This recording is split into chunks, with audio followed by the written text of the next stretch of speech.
Go ahead and get started. Good afternoon, everyone. Good afternoon. Mr. Chair. We will call to order the Board of County Commissioners meeting for Tuesday, March 8th, 2022. We are grateful to have for our invocation today the Reverend Thomas Morgan from St. Jerome Catholic Church in Largo. If you'll come forward. After the invocation, Commissioner Flowers will lead us in the pledge. Amen. Please rise. Almighty God, we thank you for the gift and beauty of our county of Pinellas. We thank you for those who came before us and through their labor and leadership made our home better. May we also welcome those who come to our county today and tomorrow. May they find a home and welcome here. We pray for our Pinellas Board of County Commissioners. Bless them with your wisdom. We ask your guidance on their deliberations this day. In your name we pray. Amen. Amen. I pledge allegiance to the flag of the United States of America and to the republic for which it stands, one nation, under God, indivisible, with liberty and justice for all. Thank you, sir. We appreciate you being here.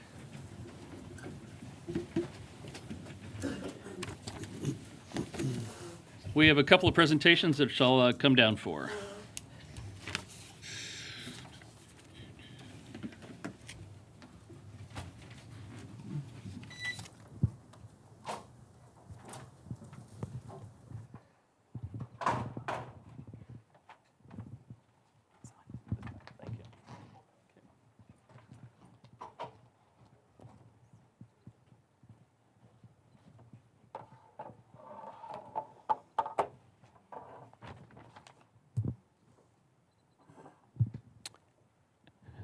Good afternoon again. At today's meeting, we're excited to celebrate Florida Surveyors and Mappers Week. And I'd like to ask Trey Schimp, our professional surveyor and mapper, and Sue Schulp, Division Director from the Survey and Mapping Division at Public Works, to join me at the podium. While they're coming up, I'll share a little bit of information with you. Surveyors and mappers are counted among the founding leaders of our country. Instrumental in the formation of the layout of property boundaries in the U.S., which have provided our citizens the enjoyment of property ownership. George Washington, Thomas Jefferson, and former presidents of the United States served their fellow colonists as surveyors. You can come around over here. As well did my grandfather in the mountains of North Carolina in the early 1900s. The citizens of Pinellas recognize the valuable contributions of the surveying mapping profession to history, development, and quality of life in Florida and the U.S. They make important decisions based on the knowledge and expertise of licensed surveyors and mappers. The Florida Surveying and Mapping Society's Tampa Bay chapter has at least 90 active licensed professional surveyors and mappers, and 27 Florida licensed surveying and mapping businesses are located in our county. The continued advancements in instrumentation have required the surveyor and mapper not only be able to understand and implement the methods of the past, but also to learn and employ modern technology in finding solutions to meet the challenges of the future. So that's why we're excited to proclaim this week, the week of March 20 to 26, 2022, to be Florida Surveyors and Mappers Week here in Pinellas County. I'd like to give you the opportunity to share a few words with us. Thank you very much. On behalf of Trey and myself and the Public Works Survey and Mapping Division, and also some surveyors in the private sector who wanted to be here today but couldn't, sincere thank you for recognizing the vital role that surveyors play in both development and projects in Pinellas County. So thank you very much. Thank you.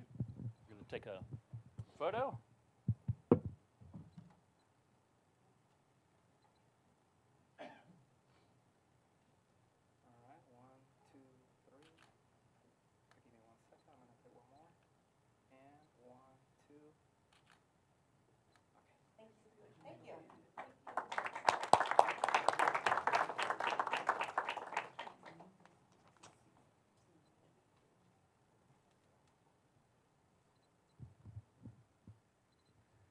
We also want to recognize this week a special group of folks as we recognize National Public Safety Telecommunicators Week. And I'd like to ask Michelle Peterson, Operations Manager, and Richard Minshall, Public Safety Telecommunicator at our Regional 911 Safety and Emergency Services departments to join us. Come on up. Thank you for being with us today. Emergencies can occur at any time that require police, fire, or emergency medical services. When an emergency occurs, the prompt response of law enforcement, firefighters, or paramedics is critical to the protection of life and preservation of property in Pinellas County. The safety of our law enforcement officers, firefighters, paramedics is dependent upon the quality and accuracy of information obtained from citizens who telephone the Emergency Communications Center. Public safety telecommunicators are the first and most critical contact our citizens have with emergency services. They are a single vital link for our law enforcement officer, our firefighters, and paramedics by monitoring their activities by radio, providing them information, and ensuring their safety. They've contributed substantially to the apprehension of criminals, suppression of fires, and treatment of patients. And we've certainly seen all of that in Pinellas in the last week. Each public safety telecommunicator has exhibited compassion, understanding, and professionalism during the performance of their job in the past year. That's why we find it so important to proclaim the week of April 10th through the 16th of 2022 to be recognized as National Public Safety Telecommunicators Week in Pinellas County. I'd like to give you a few words to, yes, you can applaud, absolutely. Thank you very much for acknowledging the 911 industry during this week, Telecommunicator Week. We want you to know that we are the first responders. We are an important link to public safety, and so we really appreciate your acknowledgement. Would you like to say anything? Oh, sure.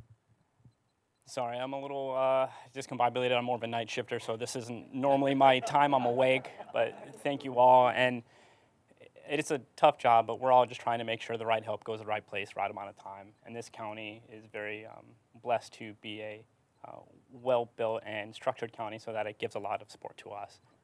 So this is kind of like a thankless job most of the time, but it does feel good to be thanked. So thank you all very much. Perfectly said. Thank you very much. We're going to do a photo.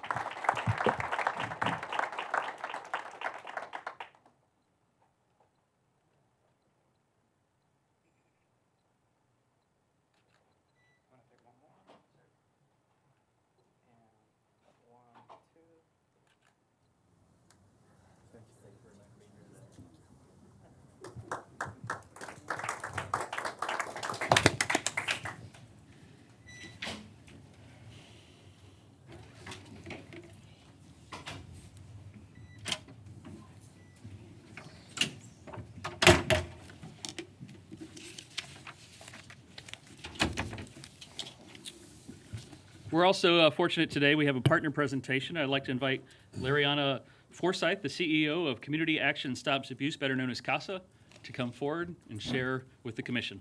Wonderful. Thank you so much, Chairman Justice and commissioners, for having me here today. Appreciate it very much. I'm here to tell you about an exciting new project that CASA is launching, but first I want to tell you about CASA today. CASA is one of the 41 certified domestic violence centers in Florida. We're one of the top 5 largest in the state. I'm about to celebrate my 5th anniversary as CASA CEO. When I first arrived, CASA was over $16 million in debt. By the end of this year, we will be debt-free. Yeah, that's working. Thank you. The need in our community is large. We typically rank 5th in the state of Florida for the number of domestic violence offenses. And so the shelter that we operate is massive. It's 40,000 square feet. Last year we served about 501 children and adults in the shelter. But there's 2 very common misconceptions about CASA. First, that we're only a shelter, and that second, we only serve South County. Neither of these are true. These days, shelter is actually just one of the smaller parts of the service that we offer. For example, we've added an 8-person injunction for protection legal team that worked with 580 survivors last year. We rehoused 252 children and 118 adults through our rapid rehousing, transitional housing, and permanent supportive housing programs. There was actually an article in the Times today talking about one of our families in the transitional housing program.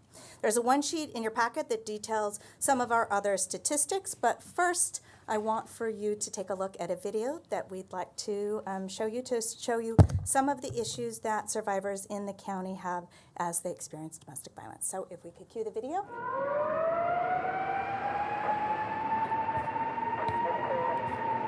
I recommend that you get an injunction. Take this packet and call this number. Thank you.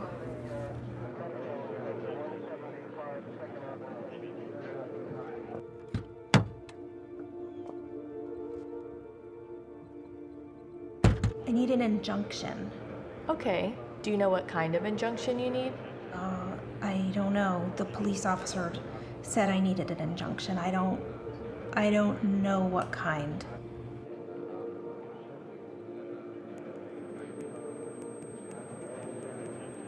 And then the police showed up and arrested him. I can't believe it. He seemed like such a good guy. What are you gonna do now? I don't know. I have to go back to the courthouse tomorrow. All right, here's your approved temporary injunction. Keep it on you at all times, okay?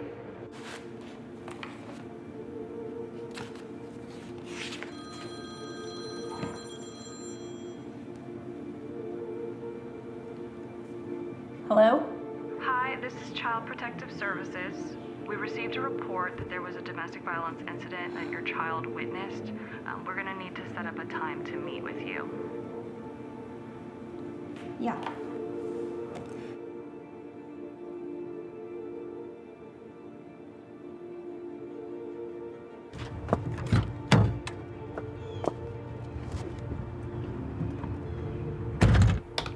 Can you give me a detailed account of what happened that night?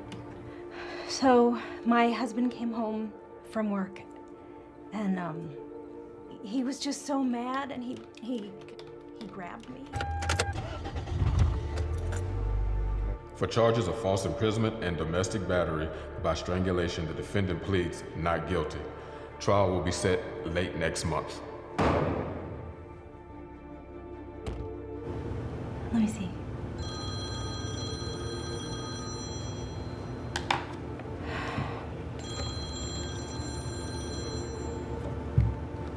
Hi.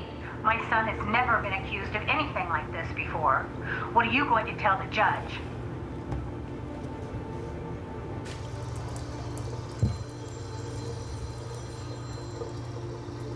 Hello? Hi, this is the police department calling in regards to the incident last week. We need you to attend and investigate.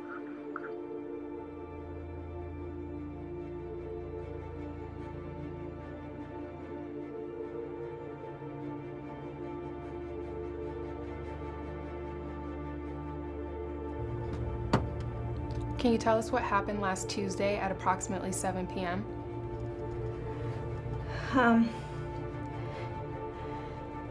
My husband came home from work, and we were watching TV.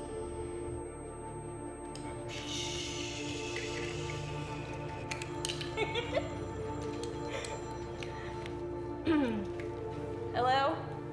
This is a call from an inmate at the Pinellas County Jail. I'm so sorry. Typically a retainer with our firm for divorce is like $2,000, and it's going to be an additional $200 an hour just to get that done for you. Joseph has been acting out in school. Is everything okay at home?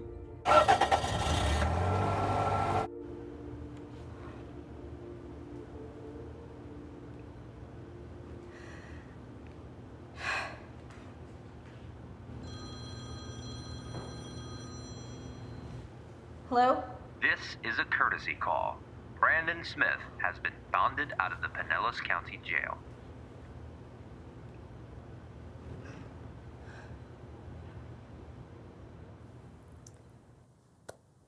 So the typical domestic violence survivor, to get the minimum access to service, will have to travel 20 times, tell their story 17 times, fill out 289 pages of paperwork, miss an average of 53 hours of work, all while trying to manage everyday priorities such as caring for their children, work, school, paying bills, all while having to process and deal with the trauma from experiencing the most horrific situation of their life.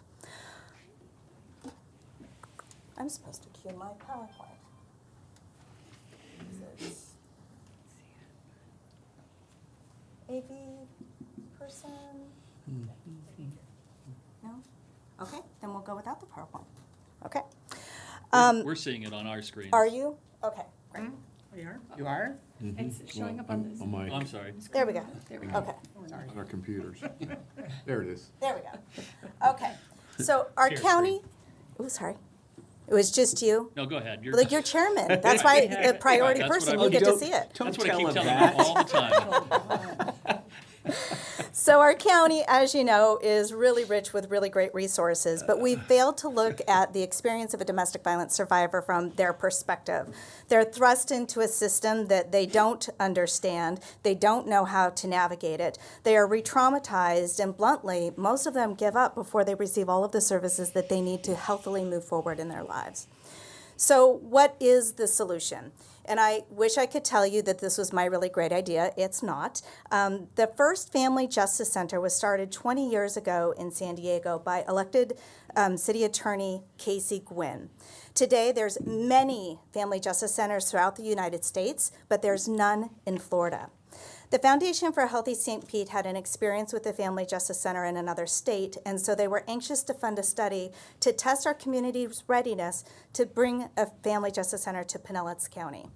We worked with the Alliance for Hope International, the organization run by that former San Diego elected attorney Casey Gwinn, and after 2 years of evaluation and planning, the verdict is in. Pinellas County and CASA are ready for a Family Justice Center, the only such center in the state of Florida. So you're all asking, exactly what is a Family Justice Center? It's really pretty simple. Imagine, instead of the current system chaos, being able to go to one place where you're seated in a private, comfortable living room environment, your kids are safely playing in on-site childcare. You meet with one case manager who understands the system and the next steps. The case manager explains all of the details so you fully understand all of your options. Each service provider comes to you, wrapping you in trauma-informed support. So the police are on site to take the report. You file for your injunction electronically. Specially trained nurses assess and document your injuries. Pinellas County Schools changes your child's school and coordinates a case plan for your child. A state's attorney discusses your participation in prosecuting. A family law attorney consults with you on your options. A mental health professional helps you rediscover your power and works with your kids as they sort through their own trauma. And so much more, all in one place.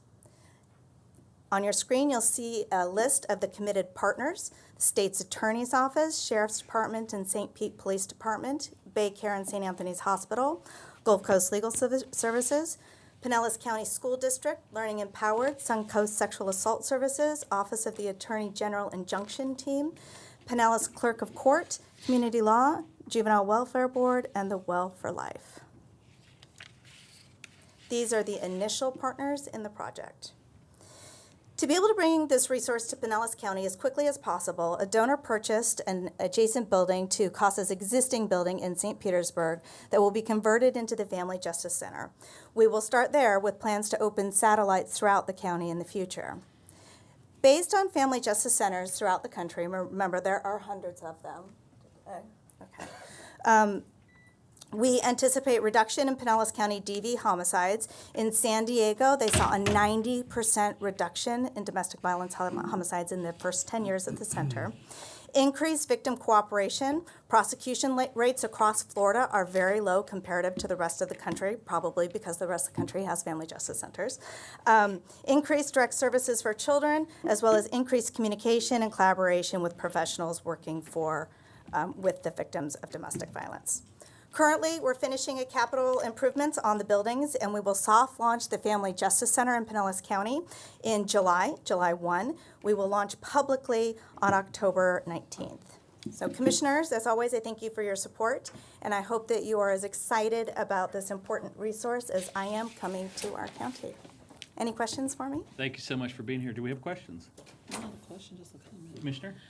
Good afternoon. Thank you so much for your presentation. And I think you met with other commissioners too to talk about the Family Justice Center and what it would mean to this community. CASA has been around and has just been ingrained in this community for a long time. I recall when there was a call out because for persons to have a visit with children and the abusive partner, there needed to be a sense of safety and security for the abused parent as well as the children, and it was CASA. They came to then HRS and requested a visitation center, and I served on the Health and Human Services Board at that time, and we were able to get that done so that the person being abused could be assured that the environment was safe and that there was help there.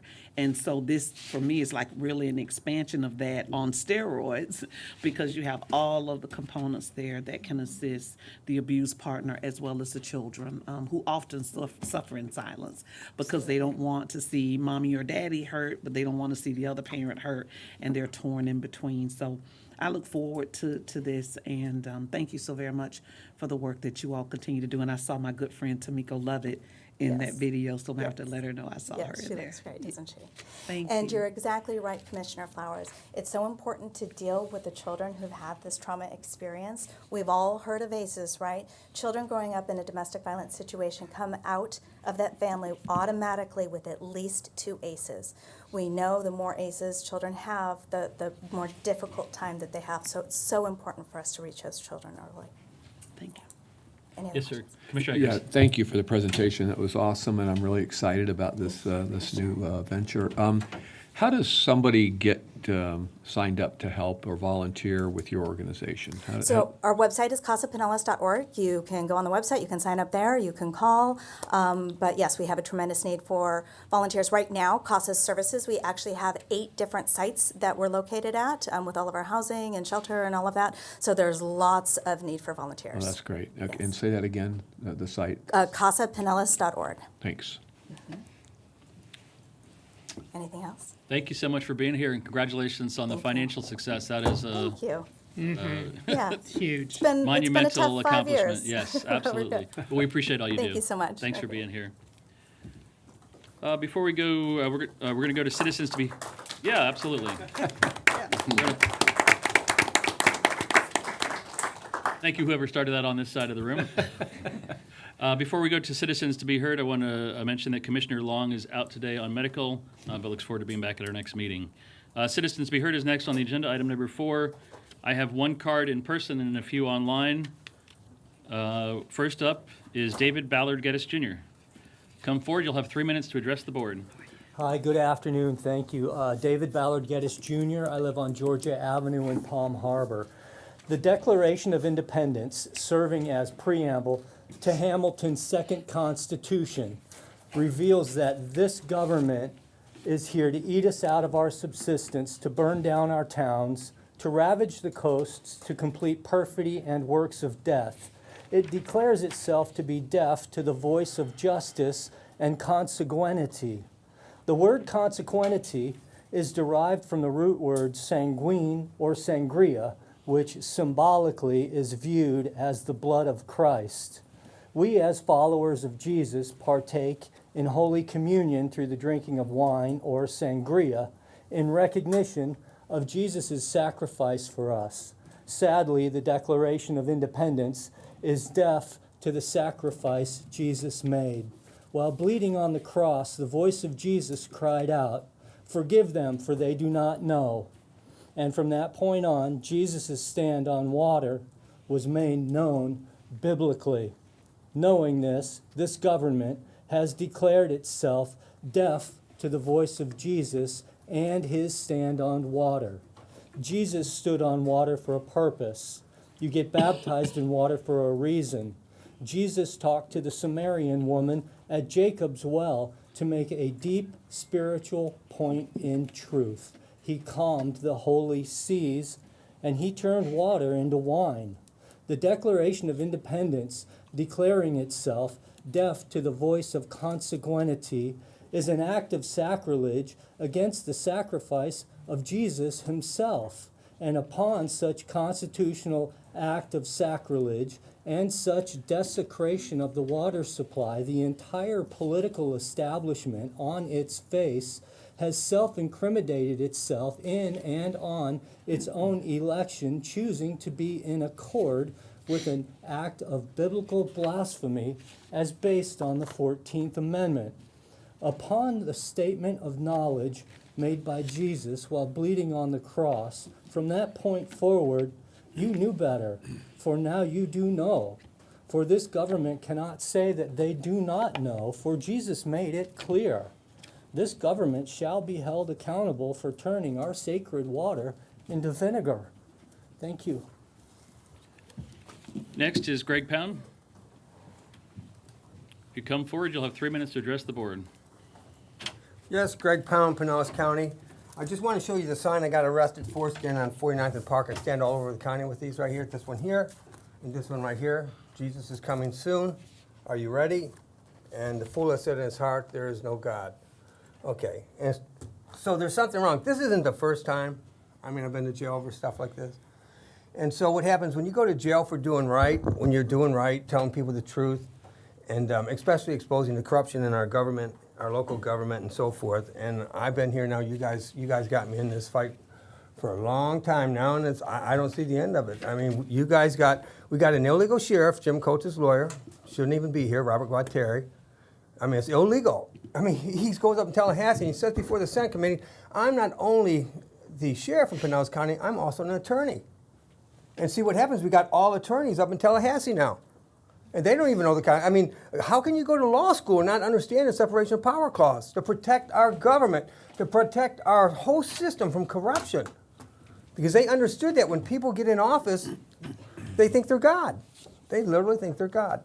Now, a couple of issues I want to bring up is the way they're going to destroy us is through destroying our families. Now, Stalin and Hitler said, if we get control of the women, then we got control of the children, then we got control of the men. And this is what they're doing. The same thing they did back then. We're repeating history. Okay, they're breaking down our families. They're breaking down our structure. They're breaking down the men, and they're destroying the family. And they're putting women in a men's position. And the Bible says, woe to the nation when you have a woman as its leader, like we have over in Germany with Marco. I mean, we've got some major problems, and we're under attack. These are social engineers who know what they're doing. They're creating a system where they're going to come in and destroy us, destroy the foundation of our republic. And so, you know, it's kind of like, I think of what, you know, when you read Margaret Sanger over Planned Parenthood, How to Destroy the Black Family. And the first thing she in her writings, you can go to Wikipedia and read this stuff, is you got to get the women outside the home. That's how you do it.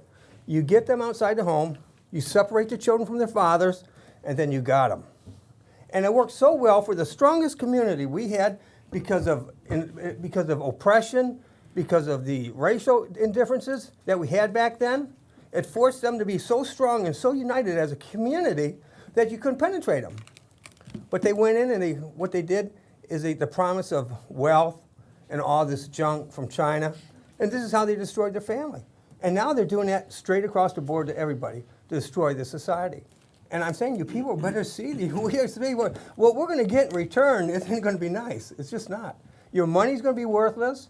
I mean, our country's going to be brought down. And the Creator will let it happen. I mean, there's a reason our money is the money around the world. And if they can, and they're working on us, and you guys are part of the problem, not the solution. We'll now go to our citizens be heard using Zoom. Our first speaker is William Kilgore.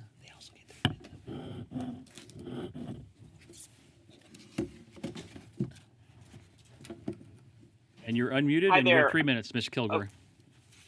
Hi there. Thank you so much, commissioners. My name's William Kilgore. I'm a resident of St. Petersburg here, and I'm here on behalf of the St. Petersburg Tenants Union. And I'm urging your support today for the referendum, the agenda item number 23, which would extend the county ERAP funds, the emergency rental assistance funds, to St. Petersburg, as well as extend the use of those funds to hotel and motel living arrangements for tenants. I was really happy to see that that's being brought up and that's finally being changed. You know, that was something I had written to y'all back in September about. I've been keeping a close eye on. This a lot of the folks that our organization works with and helps struggle alongside are folks who are living in these hotel and motel arrangements. It's not uncommon. It's a lot of the time these folks are some of the most vulnerable members of our community. They're folks with felony records. They due to immigration status or previous eviction records, credit history, they're not able to get on a traditional lease. And there are people living long term in these hotel and motel living arrangements. Unfortunately, it took a little while to happen, but I'm glad that it's happening. The big thing, with this stuff, we were going to have a tenant who was going to be on today to speak. Unfortunately, he's having some health issues. He had to be at a doctor's appointment. But the tenants we work with, they're definitely wanted to extend gratitude for this. But this goes beyond these ERAP funds. The big thing is, we're facing a housing emergency, not just in St. Pete, Pinellas County, all across Tampa Bay, all across the state of Florida. Folks are really, really being rung through the ringer, and it's really, really difficult because these funds are going to run out probably in about a year. I think there's $20 million left. It's not a lot of time, and we're going to have to figure out something to do with housing and really shift the way we do housing. We need to guarantee housing for every resident of Pinellas County. We need non-market solutions to housing, and we need to start exploring that at the county level, city of St. Pete level, county level, and across the Tampa Bay region. So thank you so much. I urge your support on that agenda item 23, and thank you all again. Thank you, sir. Next up is Stacy Geyer. If you'll raise your hand in the Zoom application, we'll unmute you, and you'll have 3 minutes to address the board. Hello, my name is Stacy Geyer. I live in Largo. I am very concerned about the board's Ready for 100 program. What about the public need for gas to power generators when the electricity goes out during storms? Are generators going to be forbidden in Pinellas County like they are in California? These green goals against natural energy sources not only make energy unaffordable for residents, but will make circumstances dangerous in future hurricanes, all for the sake of a push for climate change initiatives, no matter what the cost to the people affected.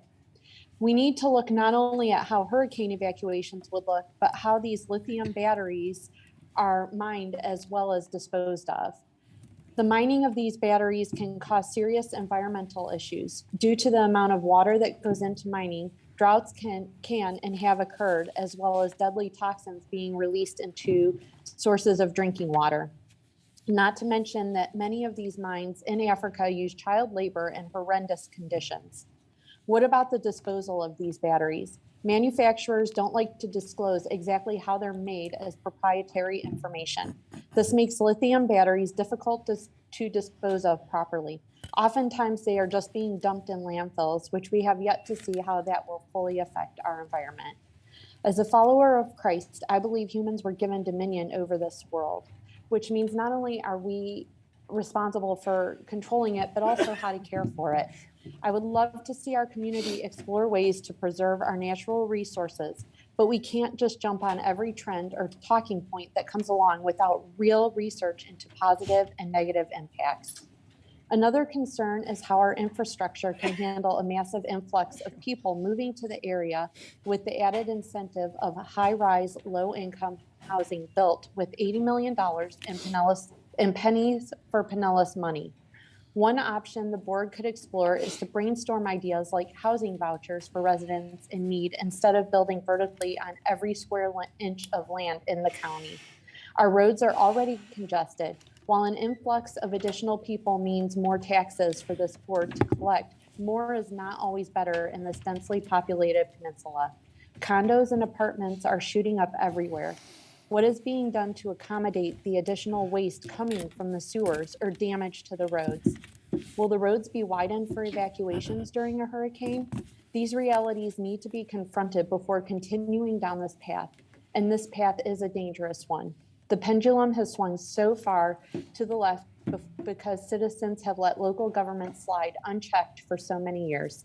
Since the time I was a child, it's time for this country to wake up, this county and our country, honestly, to make a change and show that you are open to what community members want. Be our representatives and vote in term limits. Thank you. Next up is Raymond Holmes. I don't see you on the Zoom, Mr. Holmes. But if you're there, if you raise your hand. All right, we'll move on. Carla Correa, if you'll raise your hand in the Zoom application. You're unmuted. You'll have 3 minutes. Hi, my name's Carla Correa. I'm also an organizer with the St. Pete Tenants Union. I'm here to talk about letting the ERAP funds be used for hotels and motels. Just want to reiterate what William was saying, that it's our most vulnerable people, people with bad credit, people, ex-felons, the elderly, disabled. We talk to them quite often, and they're suffering. They need, they need access to these funds that, of course, the federal government has already said that they can be used for. Like William was saying, we were going to have one of the affected tenants speak. But this is a very inconvenient time for working class people to make it. These people are working like long hours.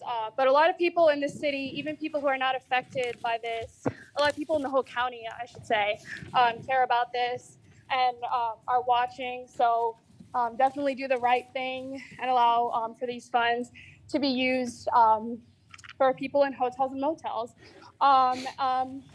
And then regarding the broader housing emergency, I'm sure, Renee Flowers knows you guys can declare a housing state of emergency and trigger a ballot referendum for rent control at the county level, which we of course need. We're in a huge housing crisis in terms of rents going up, mass evictions, and of course negligent landlords, slumlords, which need to be held accountable, by the county commission in any way possible. And like the last speaker was saying, we definitely need to slow down on all the new development and focus on the vacant homes that there are, and focus on housing people and those with, a county program for housing vouchers. So again, this was, the main thing I'm here to say is that the hotels and motel tenants should be allowed to use the ERAP funds. So thank you so much. Thank you, Ms. Correa. All right, that's all I have for citizens to be heard. We'll move on to our consent agenda, items 5 through 13. Anyone want to pull items? Move approval. Second. We have a motion and a second. We'll do voice vote on the consent agenda. Further discussion? All in favor say aye. Aye. Any opposed? Show it passes unanimously. Moving on to item number 14. Mr. Administrator, good afternoon. Good afternoon. Item number 14 is a ranking of firms in agreement with creative contractors for the construction manager at risk services. This is pertaining to the jail security and entry project. And this is a companion item to item number 15. Mr. Seal. So my question is, when I took the tour, and I think I might have mentioned this the other day, but they'll be moving out of like the administration center. Mm-hmm. And so they had no plan for that space, and it's quite large.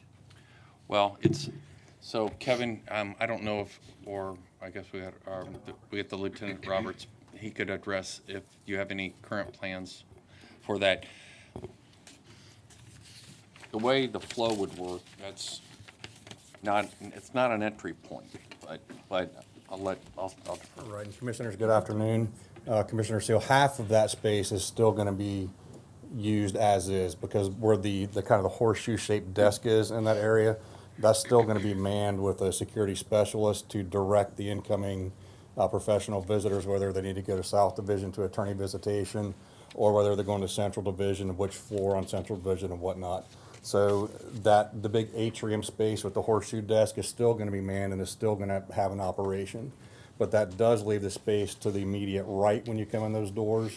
And at this point, we don't have a solid plan on that, but some things in the future that we were thinking. It could be a training space. We could turn it into a meeting space. There's several different things based on the need when that need pops up. There are things that we can do, but it's only half of that area that we currently don't have a solid plan for. And I guess so my other question out of all of this, does this finally, I guess I'm a little dismayed that we had to come to this place, because in reality, this should have all been planned and thought of at the time when we built that building. Correct. And so, is this solving everything? Are we This- going to have any more surprises in the future? Myself and the firm from Williamson Design, as well as Derek Weaver from the county, we've worked, closely together. And this building, as I said during our tour, we have taken into account the jail master plan. And this building allows for continued growth on the jail complex and would still accomplish its mission to include any new structures that would be built on the jail complex. So this plan would be, as you said, it would be the end-all be-all. It would be the one thing that we needed to definitely tighten up and shore the security for a permanent long-term solution.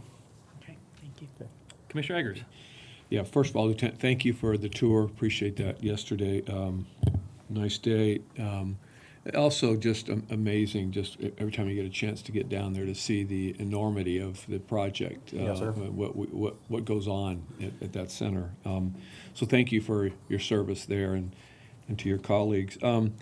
Just, it seemed like the messaging that I was getting was obviously public safety for the campus, so there Correct. won't be as many folks wandering the campus. The interesting story about the escaped person that had they turned left versus right, they might have just gotten out. Correct. And then the additional servicing that for our residents and folks, so that they're not having to, wander around again, excess distance to get taken care of. So I appreciate all that, and I just really wanted my question's really for Barry on the Okay. financing side. Where's the funding coming from, Barry, for the $12 million? This will all come out of Penny. So this was a portion of it was planned for in Penny, but not all of it. And we're going to have to account for that in the overall Penny So project. I assumed it was from Penny, but is it above the line or is it below the line? It's Above, is it from the courts and jail monies, or is it going to come out of? It's from the courts and jails. So the piece that we budgeted is from the courts and jails, and then the other piece will come out of the rest of the Penny. Okay, so remember we had said that we had budgeted part of it, but it's more expensive. 6 million more. Correct, and so the piece that we budgeted for was above the line. That's the regional dollars that we took off the top of Penny, but then the rest will have to come out of Penny. So have we identified projects that will? Well, we're going through, you've seen the list. We've got a huge list of projects, and we're going to have to account for that. We also, though, the reason it's hard on Penny is it's also not a fixed revenue source. We met as a team this morning looking at our revenues coming in really strong. So it's always, as we get further along and as all the projects get designed, then we have to start for accounting for what we can do and what we can't do at the end of the Penny period. No additional monies above the line then that are available for this project? Do you know if there's any additional money above the line? That's a good question. Chris is here too, but. Because Joe Laura with Administrative Services. Actually, Commissioner, one of the things we are saving money on is the hangar project for the sheriff, because we're gonna have a firm build that and then lease it back. So that frees up about $7 million. So there should be more than enough money to cover this expense going forward. And that money that's for the hangar project is Penny money. That was regular Penny. above the line or regular? Regular. Oh, So- that was regular. Yeah, that was actually Penny money. It wasn't out of the courts. And Okay. So again, Line just to item. be clear, the first $6 million was budgeted above the line out of the courts and jail Right, monies. correct. The additional $6 million, I guess at this point, is coming below the line. And Correct. what was in there was a helicopter hangar, you said? Right. We're in the process of building, not quite yet, but we're in the process of negotiating a contract to build a hangar. But the way it's going to work is we had money budgeted from the Penny to build it. We're going to have a firm builder for us, then lease it back, so that frees up that Penny money to pay for part of this project. You mean a lump sum? Yeah. Okay, Mhm. but it'll be paid for by the same dollars, same penny over time. It'll be paid for out of operating. Right. Yeah, it won't be capital. Right, the lease will. We It pay will for be it operating. operating. Right, Oh, so you're taking it out of capital basically Right. and putting it into operating. right, over 30 years, yeah, for 30-year term. Okay, thank you. Sure. Commissioner Flowers. Thank you, Mr. Chair. Thank you for the tour when I was out there. And while we were there, we ended up figuring out who the gentleman was, but he was in his little truck driving all back in the back and kind of taking a tour on his own. And so I got a better understanding and appreciation for just how easy it is for a vehicle to maybe make the wrong turn, and whether or not somebody's actually back there to police that area to say, who are you, where are you going, you shouldn't be in this area. So it made good sense. And actually, I missed one of the signs when I was, going out there for the visit, but I saw it better once we got on the golf cart and I really was paying attention. I saw one of the signs that kind of expressly told you not to go back there, but you kind of miss it when you're so focused on, I'm trying to get to either pay a bail or pick up property or things of that nature. I am glad to hear about the creativity in financing this project and coming up with the additional $6 million. So that was something we had not talked about. So I'm really grateful that there was additional dialogue and conversation as it relates to how we were going to come up with that additional money, because we keep, I guess, borrowing against ourselves. We're doing something that we don't do with our own budgets, which is overspend what we have on the table. So I'm glad to hear about that. But I do think this will provide for some additional safety and security out there for the staff, for the inmates, and shore up some of the concerns that you all had back there. I didn't realize that complex was that big. That's large. Yeah, that was that big. So I'm grateful for the tour and the time you all took to answer all of my questions for each step that we went. I know I had several of them. And I did find out that he's a Dixie Hollands rebel person like me. And his sister, was a little ahead of me, but she was out there as well. So that was a fun fact while we were driving around and just talking until we got to the next location. But I do see the need for this, and I think as things move forward and we look at how other law enforcement organizations and agencies are looking at their safety plans based on things that have happened in other places, I think this is that forward thinking that we want, so that we're not responding retroactively to something that has occurred. We are being proactive in trying to assess situations before they occur. But I do fully understand what Commissioner Seal's concerns were. She does keep me on my toes when it comes to looking at the money. She keeps me on my toes about that, and I do appreciate that. But I see now the justification, and I'm thankful for what you all are doing in this instance. Well, thank you very much, and I appreciate your time coming out to take the tour, and I appreciate meeting everybody that did come out to take the tour, because I enjoy the tour, hopefully as much as you gain knowledge from it. So I appreciate your time and coming out to take a look and see actually what the problems are. Commissioner Seal. Well, thank you for your service. Thank you very much. So I think it's probably time to schedule a penny update and to start to true up where we are on different things. For instance, this being the public safety aspect of it. We only programmed, if I recall, somewhere around 23 million, I believe, for courts somewhere. And so we probably need to see what we've spent it on and where it was and where we are. And then maybe we look at some of the other categories. It may have been more, you're frowning, so you're thinking it's more than that. I thought so, but Yeah. I wouldn't go against your budget numbers. No. I'm really pulling that from. We really need to do that because there's so much change that's occurring. I know. And where we're at, if you recall back, in 2000, we were starting to put money out to do some of the preliminary engineering. Right. Well, now we're going to start getting some of that engineering back, and it's going to tell us the scope of the project, and we're going to know how much it's really going to cost. And so we're going to have to true that up, and so we'll try to schedule these once or twice a year and try to get a full accounting of all the projects going on, because it's going to be an evolving list. Right. And I just, of course, found some past papers from 2015 when we talked about the consolidation projects. And so I think it would be good to see, again, kind of where we are and where we need to go at this point. Thank you very much. We'll do that. Commissioner Eggers. Yeah, the penny priority conversation is one of the things that I was going to bring up. I think we need to do that because what's happening is projects are coming to us singularly that we have to respond to, like this one. And this one, from what I understand, was started planning for 6 years ago, 7 years ago, in the last penny. It was in the middle of the last penny when it was being planned. And it's just coming forward now. I think Commissioner Flowers made a comment about the need, and I think that's what's separating it for me is it's a need. I didn't want it to be another want, you know, and I don't, not that there's a lot of wants that go on out there because it's all pretty important stuff.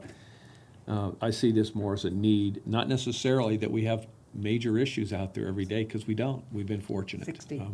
So in any event, I will support this today. Thank you. And I was incorrect, it's 60 million. Off the top, at the top. 3%. I'll write this day down.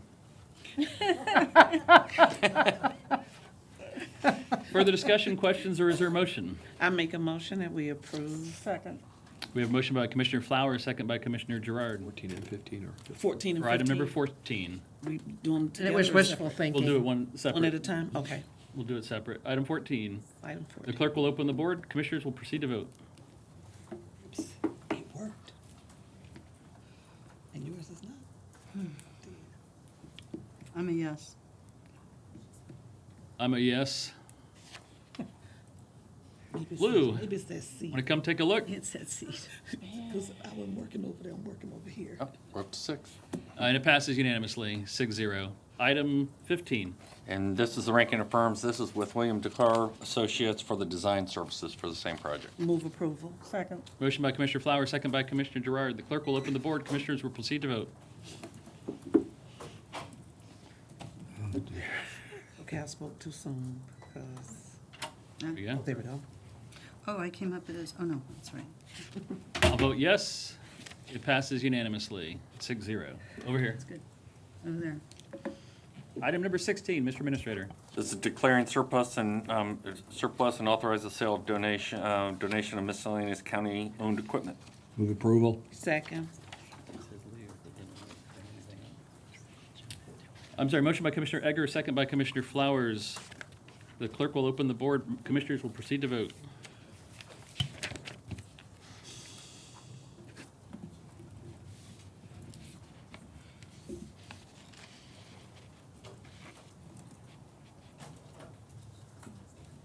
I'm seeing it on Commissioner's screen. I'm not seeing it on the back screen. Not getting anything.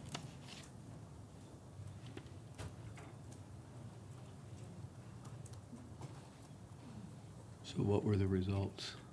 We don't know. Communications. There we go. There we go. I'm a yes. It passes unanimously, 6-0. Item number 17.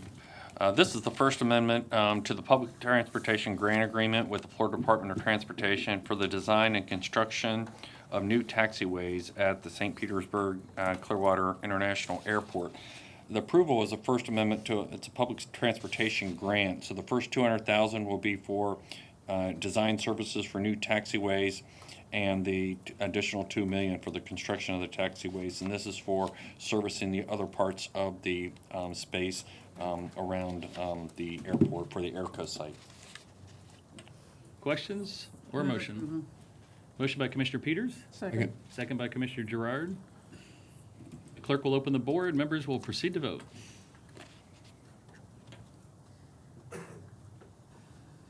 I'll vote yes. It passes unanimously, 6-0. Item 18. These is revisions to the Elite Event Funding Program Guidelines from the Tourist Development Council. I think we discussed those, but Steve is here to answer any additional questions. Commissioner Seal with a question. Yes. Mr. Hayes. And looking, I tried to read back through the minutes of both of the meetings, but I'm not sure I found the answer to my question, which is who asked for the increase from 125 to 200,000? Steve.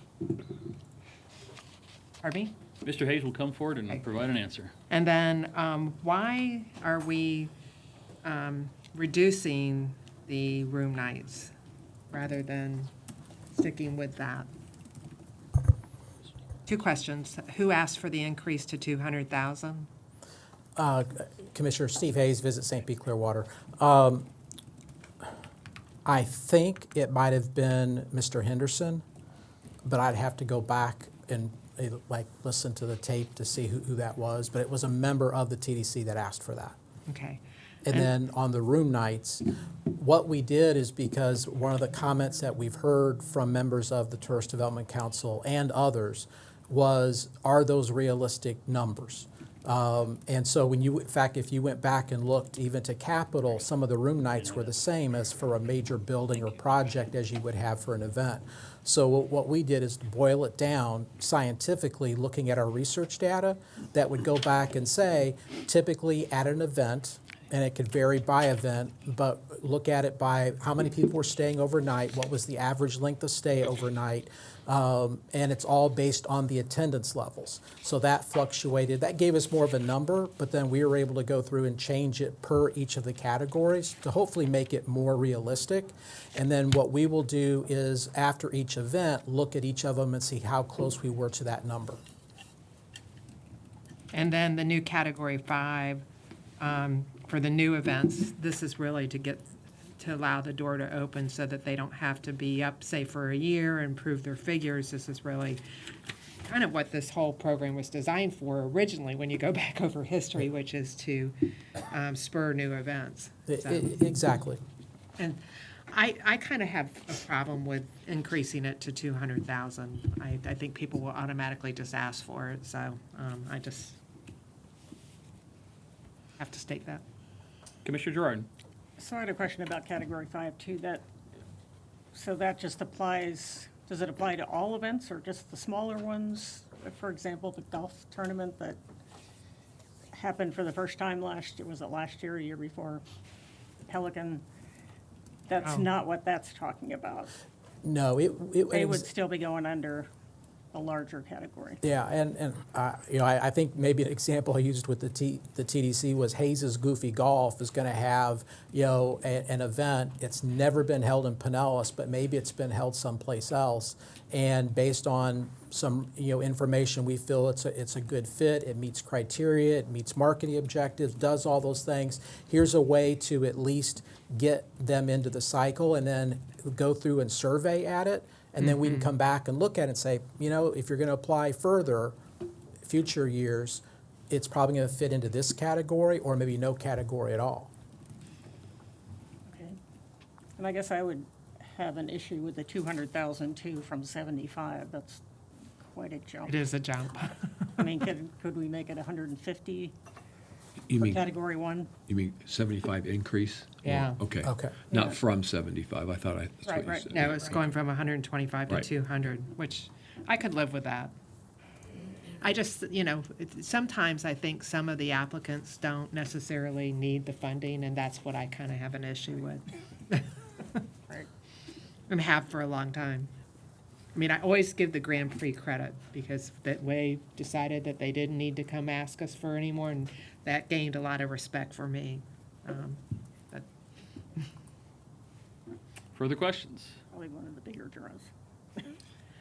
Well, I would move approval of this agenda item with the change in Category 1 to 150,000. Maximum funding eligibility. Instead of 200? Uh-huh. Okay. I'll second that. All right, we have a motion and a second. Further discussion? Clerk will open the board. Members will proceed to vote. Thank you.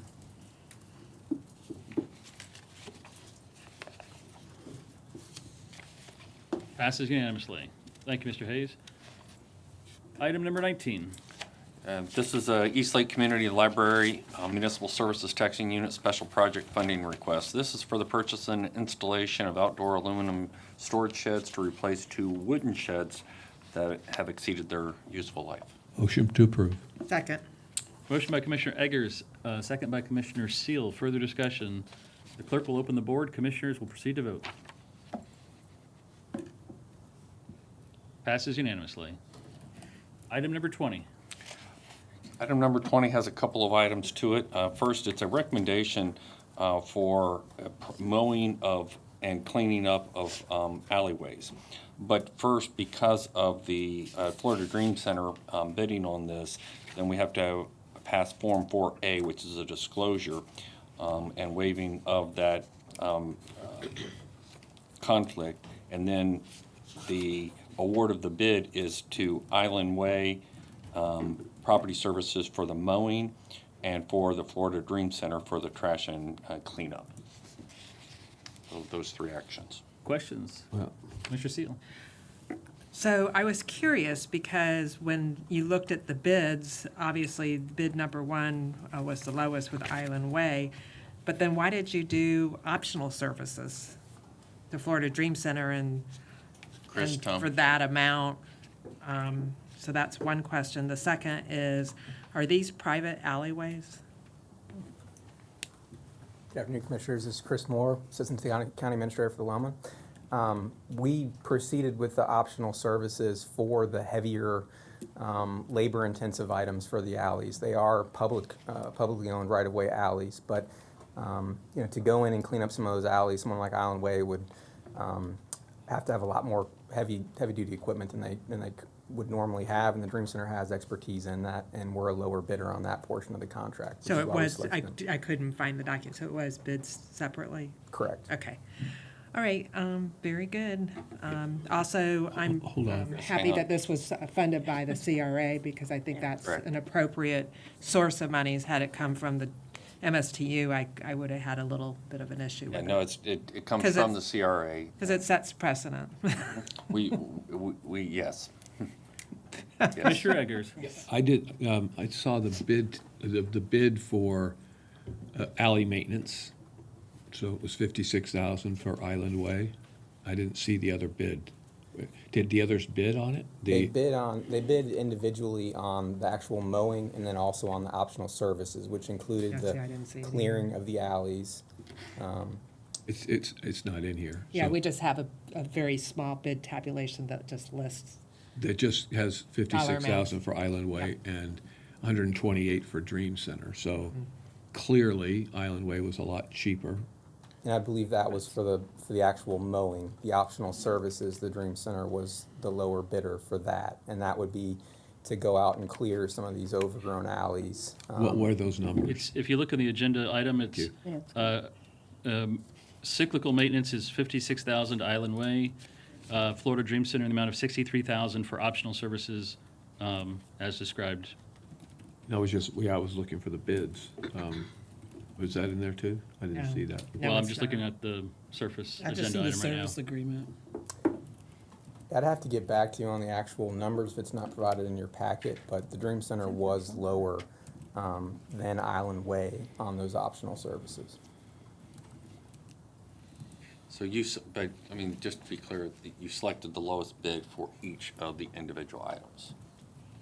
Yes, sir. It was one publicly bid item, and each provider was the lowest on the services they were approved for. Yes, Commissioner, and I was not aware that that was not included in the packet, but they both bid on both items. The total amount for Alley West was higher because of the optional was higher than the Dream Center. So what we opted to do is bid to the lowest bid for the mowing, and then for the Dream Center was the lowest bid for the optional item. And we're gonna bid that, and we're gonna award that to them. That's what we're recommending.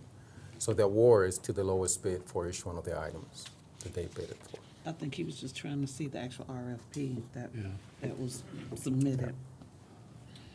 Further questions? Then we would need a motion for the approval of the conflict. Approval. Motion by Commissioner second. Flowers, second by Commissioner Gerard for a waiver of the conflict. Clerk will open the board. Members will proceed to vote on that item. Passes 5-1. Then we need a motion on the awarding of the bid. Move approval of the bid. Second. Which one? Both? I mean, Those two, yes. For the Two Dream separate. Center and for, you want to do them separate? I would like to do them separate. I want to vote yes on the one. Okay, so I'll make the motion first on Island Way property. Second. We have a motion by Commissioner Flowers, second by Commissioner Gerard for the first part of the bid for Island Way Properties for cyclical maintenance. The clerk will open the board. Commissioners will proceed to vote. That passes unanimously 6-0. I would like to move approval for the Florida Dream Center for the optional services to maintain alleyways located within the Lellman Community Redevelopment Area. Second. Motion by Commissioner Flowers, second by Commissioner Gerard for the second portion.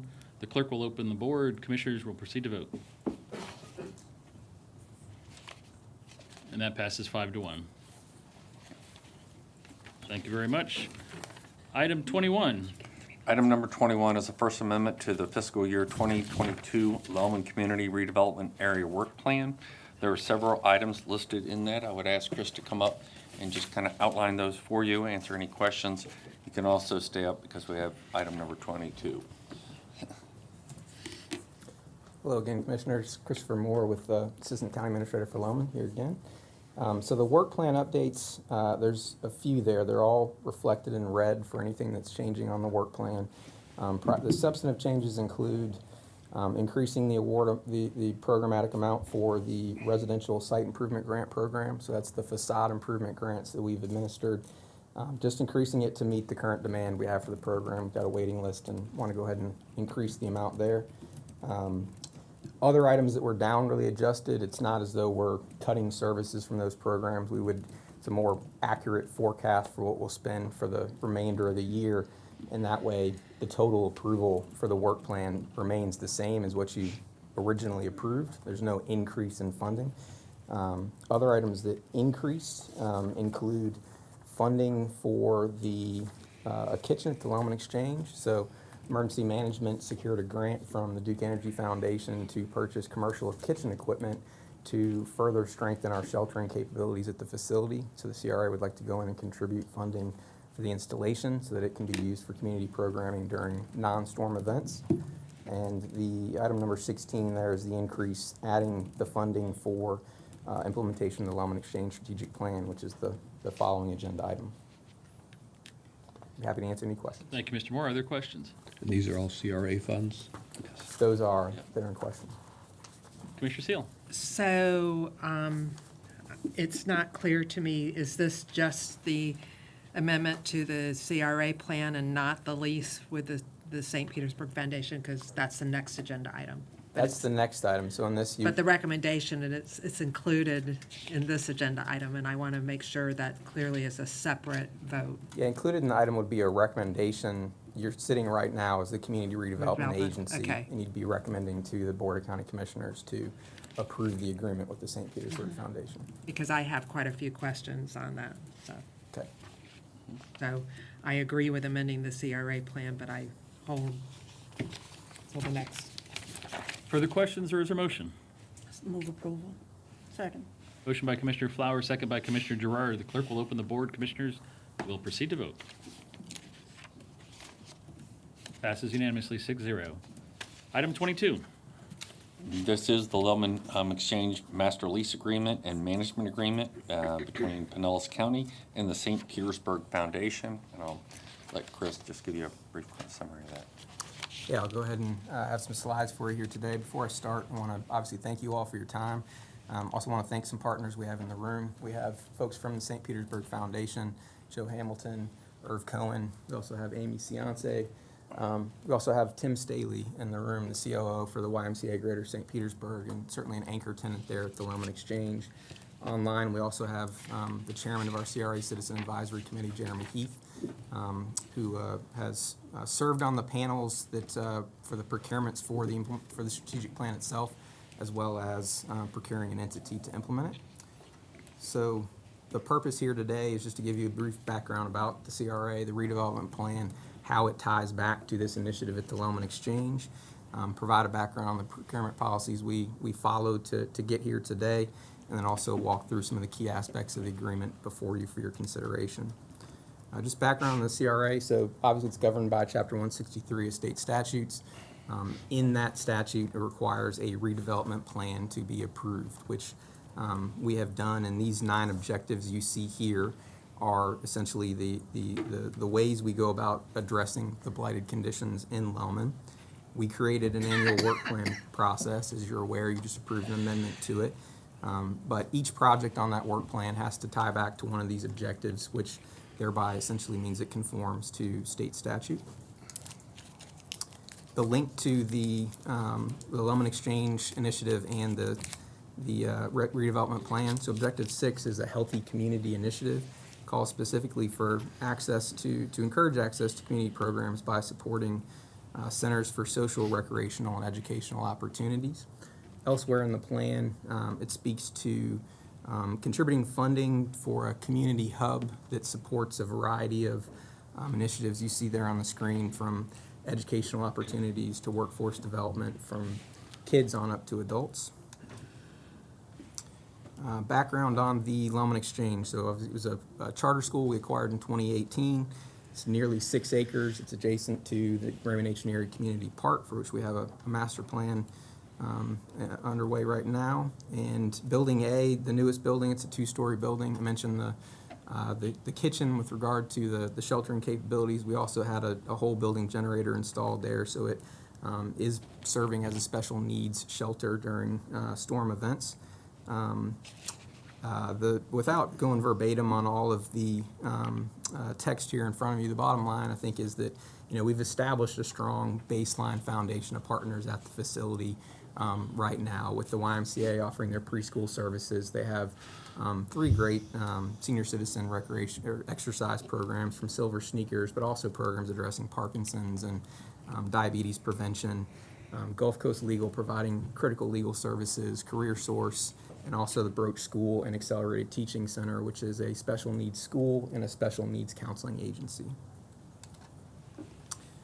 We also, last year we went through a strategic planning process for the Lehman Exchange, and the mission statement calls for all programming to fit into the big bucket categories you see in front of you there. So educational advancement, economic empowerment, community connectivity, health and wellness, and character and leadership. The plan also called out for the creation of a needs navigator position. So this would be essentially, I think of a case manager, that the first point of contact for a client that comes in seeking services, would direct them to the various service providers at the facility as well as through the community.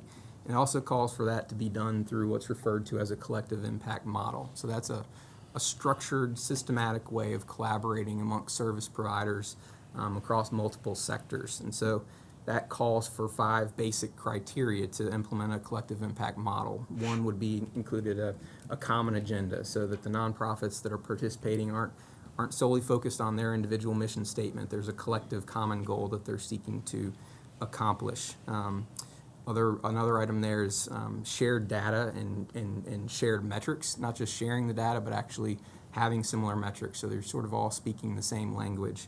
Another one would be it calls for a backbone organization to administer the collective impact model, and in this case that would be the St. Petersburg Foundation serving in that role if approved. Just want to point out also that we know we can't solve all the problems under the roof of the Lehman Exchange, and so the collective impact model is not just bound to tenants at the facility, but other folks in the community as well that would be able to participate, other organizations.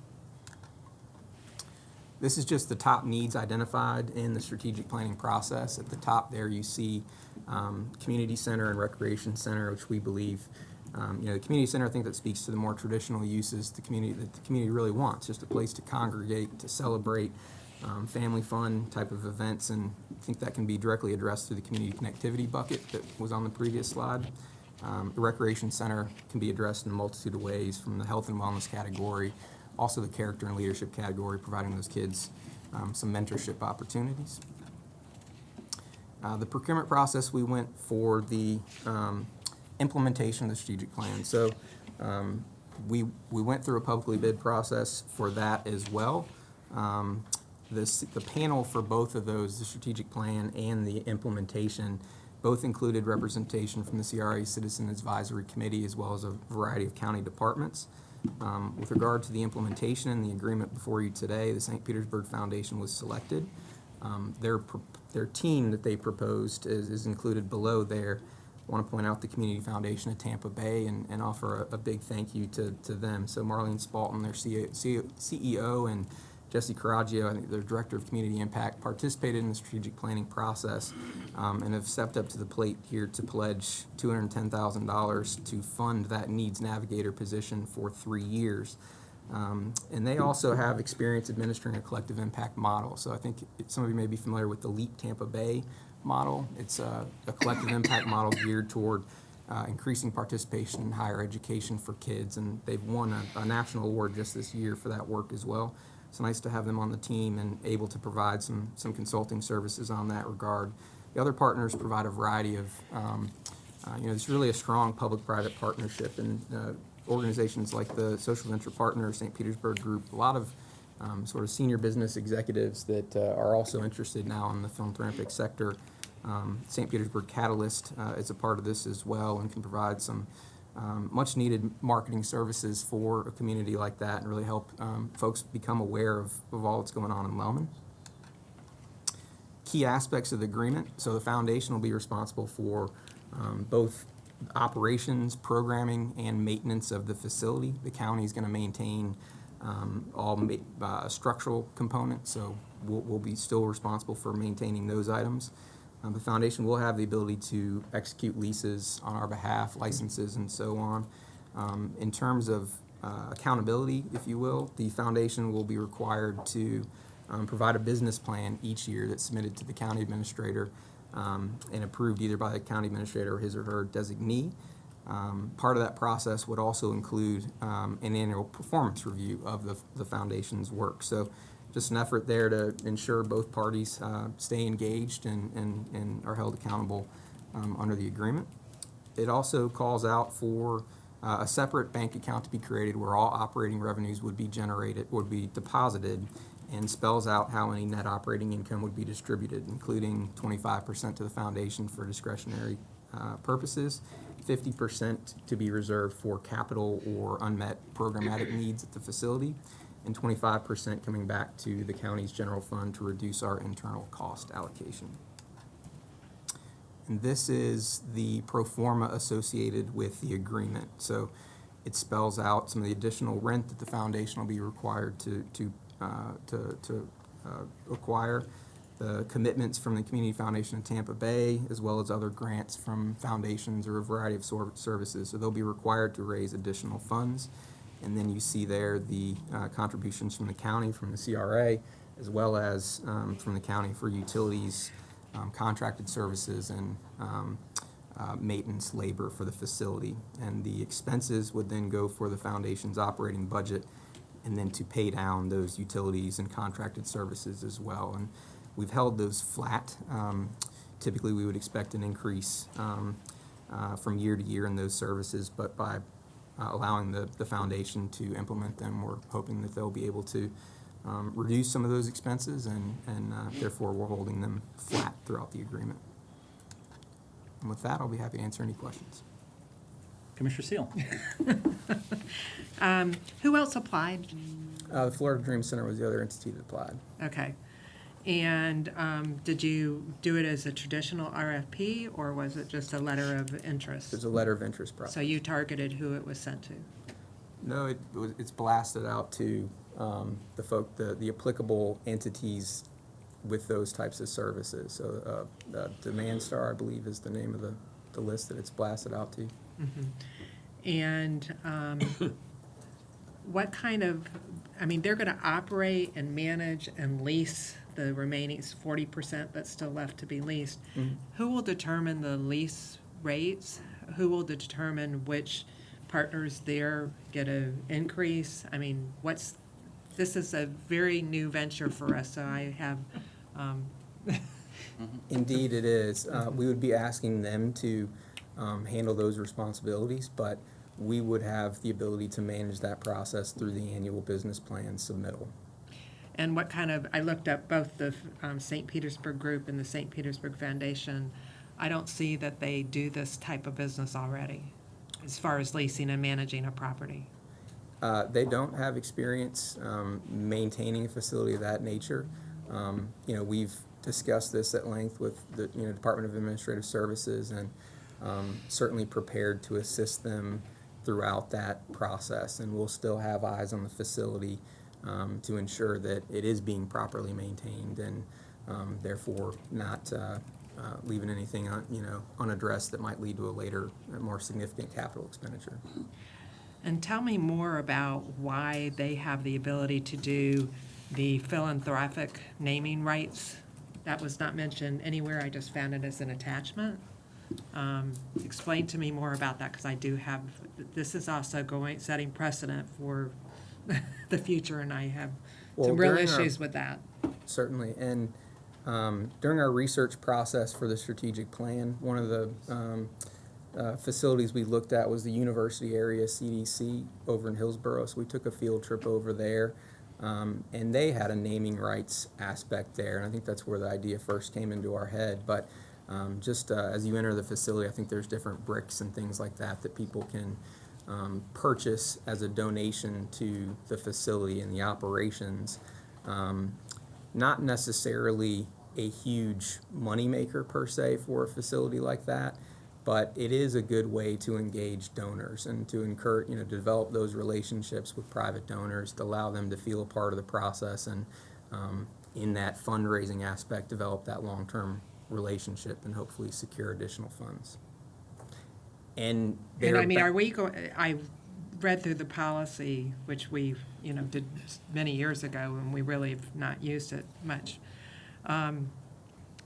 Will we be approving the plan that they decide to put into place? And because it's not clear from this, it sounds like it goes to county administration and a business plan every year, but because we're getting into naming rights, I have some real issues on that. And Commissioner, if you look in the agreement under paragraph 7, it speaks specifically to the naming rights and says that the naming rights policy that may be developed consistent with the county's policy would be approved by the county administrator.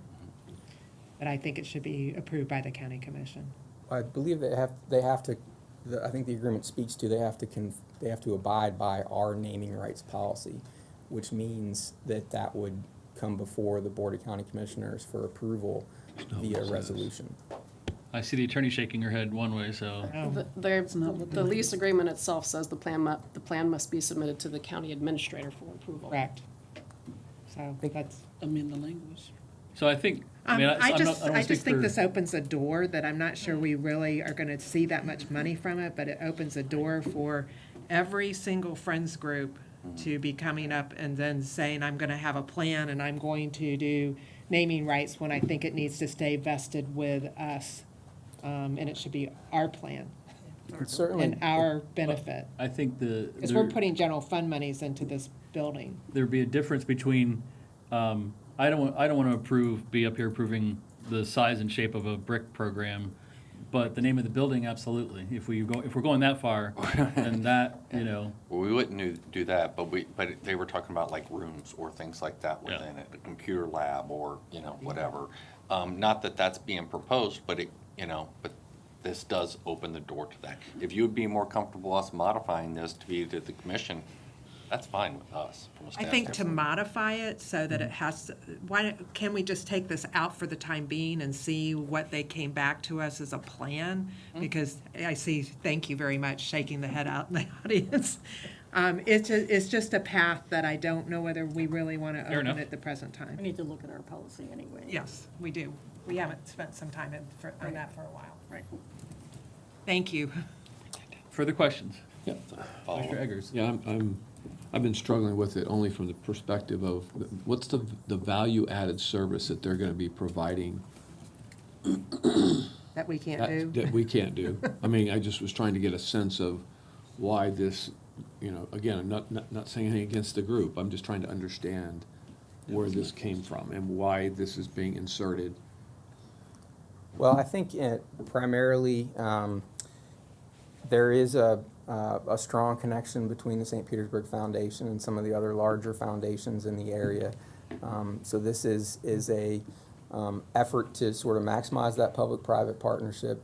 They have a lot of relationships with other nonprofits in the area, and we think that the strengths that they bring, the connections to the private sector, the connections to the other nonprofits and foundations, et cetera, allow an ability to to manage the facility in the way that we're not currently capable of doing. And it's not necessarily that I would say we can't. We don't have full-time employees designated toward that facility. This provides us some flexibility to bring on staffing to more maximize operations there at the facility, number one. But we think it's a model that in the long term can really get the private sector engaged from a fundraising perspective. There's a lot of interest in facilities like this. HUD actually, 4 of the big categories from our mission statement came straight from an initiative by HUD. They're called Envision Centers, and for HUD, it's sort of a one-stop shop that is, in their case, it's a strategy to reduce demand for affordable housing. So this is, in our way, just investing in our residents, providing them the services they need to help alleviate some of the challenges they may face. And by bringing in a private sector partner like that, we just think that it can, get folks in the giving community engaged, develop those relationships, and again, provide the resources that we're not providing with FDEs right now, but would be able to. Okay, so maybe then you could look at, just explain I'm looking at the pro forma, I'm looking at vendor programmatic expenses, I'm looking at, no utilities cost, contracted services cost, and then handyman cost. So there's 3, if you can maybe explain what that might help me understand. So those are currently expenses that the county is already paying. So those amounts are set through historical expenses for the facility. So the contracted services include, your pest control, your maintenance, et cetera, as well as the utilities, the electricity, and so on. The labor aspect, so our staff, those numbers are based on what it's cost us using our own staff, and essentially we'd be transitioning that to the foundation. Okay, I'm not getting it, so I'm just not understanding what we're trying to do here. You're not bringing it in for a landing for me. If I may, Commissioner Tom Armonte, Assistant County Administrator. The vision behind this is from the beginning, your vision was to activate that space as a community center, 7 days a week, 24 hours a day if needed. For the county to manage that facility in that manner is just not possible. We can maximize the resources that we have by creating partnership with someone like the one that we are recommending.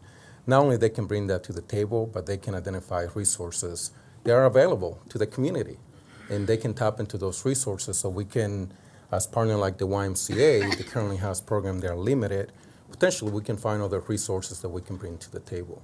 So it's not that we're not able to do that as the county. We can, but the model of running the facility as a community center, where the community, if they want to have a quinceañera on the weekend, they can. It's better managed by facility in this manner. And we're seeing that in other counties. Hillsborough County, we went to see that facility. So it's a model that has been tested by other municipalities, and we are recommending that because I believe. Now remember, even if we test this, Commissioner, and in 3 years from now, we said that model didn't work. So what's the loss of testing this in that facility? We're not going to lose anything. The service that we currently provide will remain in that facility. This is an opportunity to maximize that in a way that we have not seen before. So I ask that we give the model a chance so we can test it for the next 3 years. And then we step back and decide whether we have to operate the facility in a different manner. How are they being funded? How is their efforts being paid for? What is, tell me.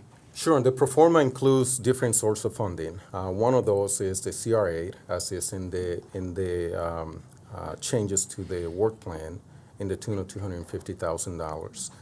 They actually have, from the beginning, they get it. We want them to go out and identify other partners that they can bring to the table, and they did with the Foundation of Tampa Bay, where they committed $210,000.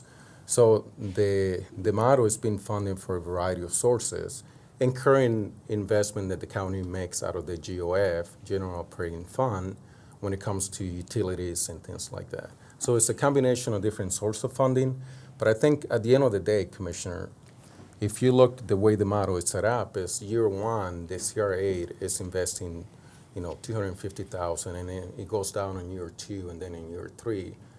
The model is designed for us to make that facility sustainable and reduce the demand on the CR8 in the county if it's needed. So that's the logic behind that with the model that we put in place. So what I ask you is that let's test it. The facility, we have operated the facility now for several years, and the demand of the community, when we went through the strategic plan, it was very obvious. The community wanted more out of that facility. This gives us an opportunity to do that. Commissioner Flowers. Thank you, Mr. Chair. I kind of look at this project like the joint project that was the City of St. Petersburg Library System along with the Y in Childs Park. And then they brought in several other entities to provide different services and different components. And the rental payment or the fees that persons paid to participate in those other programs is what helped to pay for the rent, if you will, for that facility. My concern is I just don't want the Lelman Exchange Center to lose its identity as it relates to why it was brought about in the first place for the residents. Sometimes, not all the time, but sometimes when we're looking at partnerships or naming rights, this is nothing negative, but when we're looking at those naming rights, we do look at the dollars that those naming rights bring, but then what does that naming right bring along with it? And I don't want to lose that from a neighborhood perspective, because Lelman, for so many years, really needed a lot of help. And the county, prior to my being elected, did a really good job. You all have done a magnificent job in bringing up Lelman based on resources, based on infrastructure, based on needs of the community, because that community is so diverse, and putting in that human infrastructure as well that's needed in that community in order to bring them up. So I just have a few concerns there, because I've been a part of organizations where naming rights have come about. People want their name over that door, and then they want to control what goes in because their name is on that door.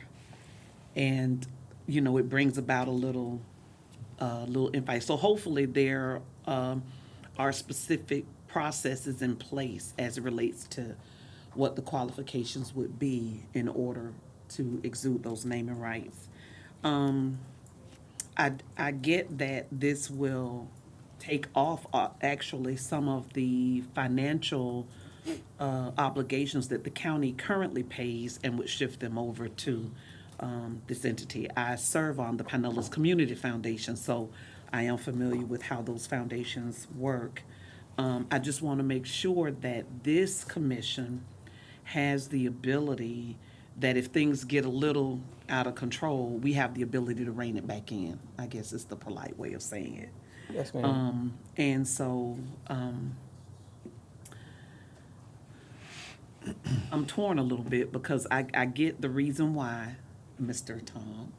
I get the reason why, but I just become very concerned, because sometimes in our intent to do things with the best intent, it kind of goes awry. So, thank you, Mr. Chair. Thank you, Commissioner. Commissioner Peters. Thank you, Mr. Chair. So I think it's a great idea. I'm excited about it. I really am. Naming rights, I got concerns with too, but I know we're going to come back with that, so I won't labor on that. I love the concept. I love the idea. I love it to be a community collaborative. I love the public-private partnership. This is a 3-year commitment, right? Correct. So the only thing that concerns me, being a grant writer for 10 years, is when that money goes away, how do you sustain that? And so I assume you have some kind of plan that continues that way, because let's say the foundation is committed to only 3 years and that's it, that's it. And then you've got these great programs, And then you have to come back to the county and say, oh, we lost our funding, and so I need you to replace that at $250,000 or however much it is. And so I think it'll be a great success. My intuition on this one tells me it's going to be a great success. I just worry about the sustainability of it. And so I'm hoping that you have some kind of plan to ensure that if the foundation pulls out, there's somebody else that's going to step up and be a part of that. Well, indeed, and if I could speak to both of those comments, and Commissioner Flowers, appreciate the comments there. I think you referenced the term human capital, and that's exactly what this is directed towards. If you look at those 5 categories of the mission statement, educational empowerment, educational advancement, economic empowerment, et cetera, it's really that balanced scorecard approach of providing that one-stop shop and the resources that folks need to help get out of their current situation and help get above that poverty line. So it is directly intended to provide those services, and that's the DNA of the strategic plan that we created.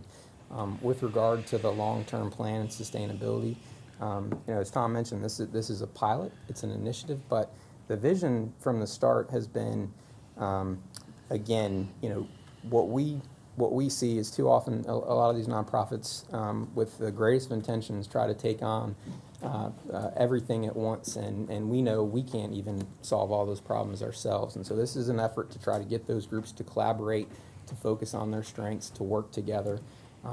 But also at a higher level, it's to coordinate the foundations. We see that the Community Foundation of Tampa Bay has stepped up and has real interest in putting money to the table to that. We want to get the other foundations engaged as well. Ideally, we'd have, all the local foundations participating. The collective impact process would establish an advisory board of the different service providers, and that would be to be developed to this plan. But theoretically, you could have the different foundations participating in that as well. And from what I know in past experience working with some of the national foundations, Ford Foundation, Kresge, Rockefeller, they don't pay attention until you're organized at the local level, until you've got your foundations on the same page and have an investment strategy. And so that is the long-term vision, to try to get, maximum collaboration, but coordinate those investments, not just from us, but from the local foundations as well, and thereby provide sustainability in the long term through a mix of public and private fundraising. Commissioner Gerard. Yeah, well, it's a lot. I don't know that we're supposed to be looking at this as a money saver, because it's not. But what it does is advance what the facility will be used for and what it will mean to the community. The only other way for us to do that is to hire staff on and actively manage what is essentially a community facility, or a recreation center even. And we've never wanted to do that. We don't do that. So this is just sort of naturally the next step. And it's not going to evolve to what the community wants unless we are contracting it out to somebody else. I think we'll have to keep pretty close tabs on, it does free up the staff that's working in there right now, but we're going to have to keep pretty close tabs on what's going on and the direction. And I am a little concerned about the identity part. I mean, this is our facility, but it's kind of like Palm Harbor or one of them. I mean, they're seen as our facility, but it's their programming, and I want to make sure that remains, and it's not. But at the same time, it's a delicate balance. We want the community to have that ownership and that engagement with it. Indeed, and thank you, Commissioner. Actually, I think you've done a great job doing that. So. Well, thank you, Commissioner. And to your point, that flexibility of not adding FTEs is a key part of this recommendation to properly resource the facility with the staff that it needs. In terms of the identity, I think all parties certainly understand that if both the community and this board is not happy, it's not going to work. And there are standard termination clauses that give the county the ability to terminate the contract with or without cause. That's probably a worst case type of example, but the actual management of that and to maintain that identity will go through the the annual business plan process. And Further Mr. questions? Mr. Chair, not a question, but just a comment. The HUD program that you were speaking of, I don't know if Barry remembers this, but when Alan Williams was here and we were talking, he mentioned this program as, and said he would be interested in seeing our county participate in it. I don't know if that's something that you all want to explore. I'm happy to share his information with you, but he said there were only 3 or 4 at that point when he was here. And he did say HUD was very much so interested, and he would have loved to have seen something like that Well, here in thank you Pinellas County. for that, and in this sorry. strategic plan, You're it fine. actually, and in this agreement, it calls for us to seek certification as a HUD and Vision Center as part of the I'll early give you his, he may be opportunities. very happy to hear that, and I'll give you his information, and you can follow up, or have them follow up, but he did make that comment while we were talking. Commissioner Seal. Joel, do you agree? I'm looking through the lease agreement that we can do it for any reason, with or without cause, because I don't see it. Well, I was looking at the same thing, and I have sent a message to my assistant in the audience and asked him to look for the same thing, because what I see is termination for the foundation's non-performance as solely determined by the county. But again, it's specific to non-performance. I've been looking for the same thing, the termination for convenience, which I do believe in an agreement like this is a little bit less common, because you're talking about a lease and a management agreement, but I don't see it in there either. Okay. But again, I've only been looking I have for. a concern about that. The other thing that I want to mention is, and I like the fact that this collective impact is a great idea, but it sounds like we're trying to chase the money rather than chase the experience. If they don't have the experience that you said, we're going to help them to be maintaining and operating the center for a while, is what you said at the beginning, if I heard you right, and getting them up to speed on operations and maintenance. If they don't have experience with leasing buildings, how do we know they're going to get people in there? I mean, we're basically increasing this budget by paying the vendor, looks like almost $400,000.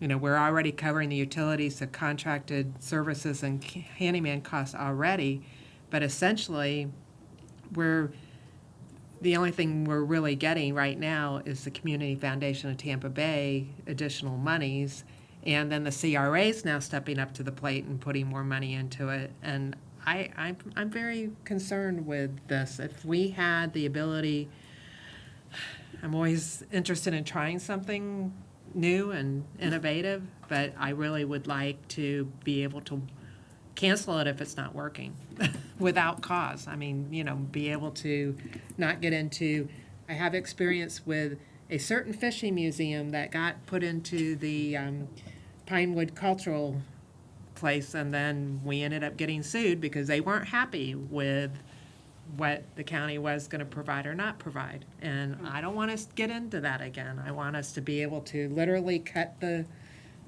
if we have some major problems. So, and I'm not saying that we are, but past experience gives me great caution. Understood. Commissioner Eggers. Yeah, so again, I think some of the comments that are being made are kind of some of the concerns that I have. I'm excited about the private-public partnership. I'm excited about sharing, I guess, a common vision and move this thing forward and maximize the ability, you know, the outcome of this center to the community, no question. I just trying to get a handle on this $438,000 or $400,000 of vendor programmatic expenses. What's it look like? Tell me the dynamic. Starting April 1, to say that's when we start this thing. What's happening? A lot of that would be staff resources, so they have included in that budget, that's all their labor for the facility. So it includes some project management expertise from the foundation level staff on down into a program coordinator for the facility as well. So a lot of it is staffing costs again. And so do we have FTEs coming out of here that we're saving, or? We don't have any full-time dedicated FTEs. We have one staff that we share with the CRA administratively that helps with some of the day-to-day facilities, and then I'm there at the facility as well. But contributing more toward the CRA and some of the assistant to responsibilities that I have. And all these additional expenses are CRA funds? The CRA is a contributing source to this, correct? I'm talking about the programmatic expenses.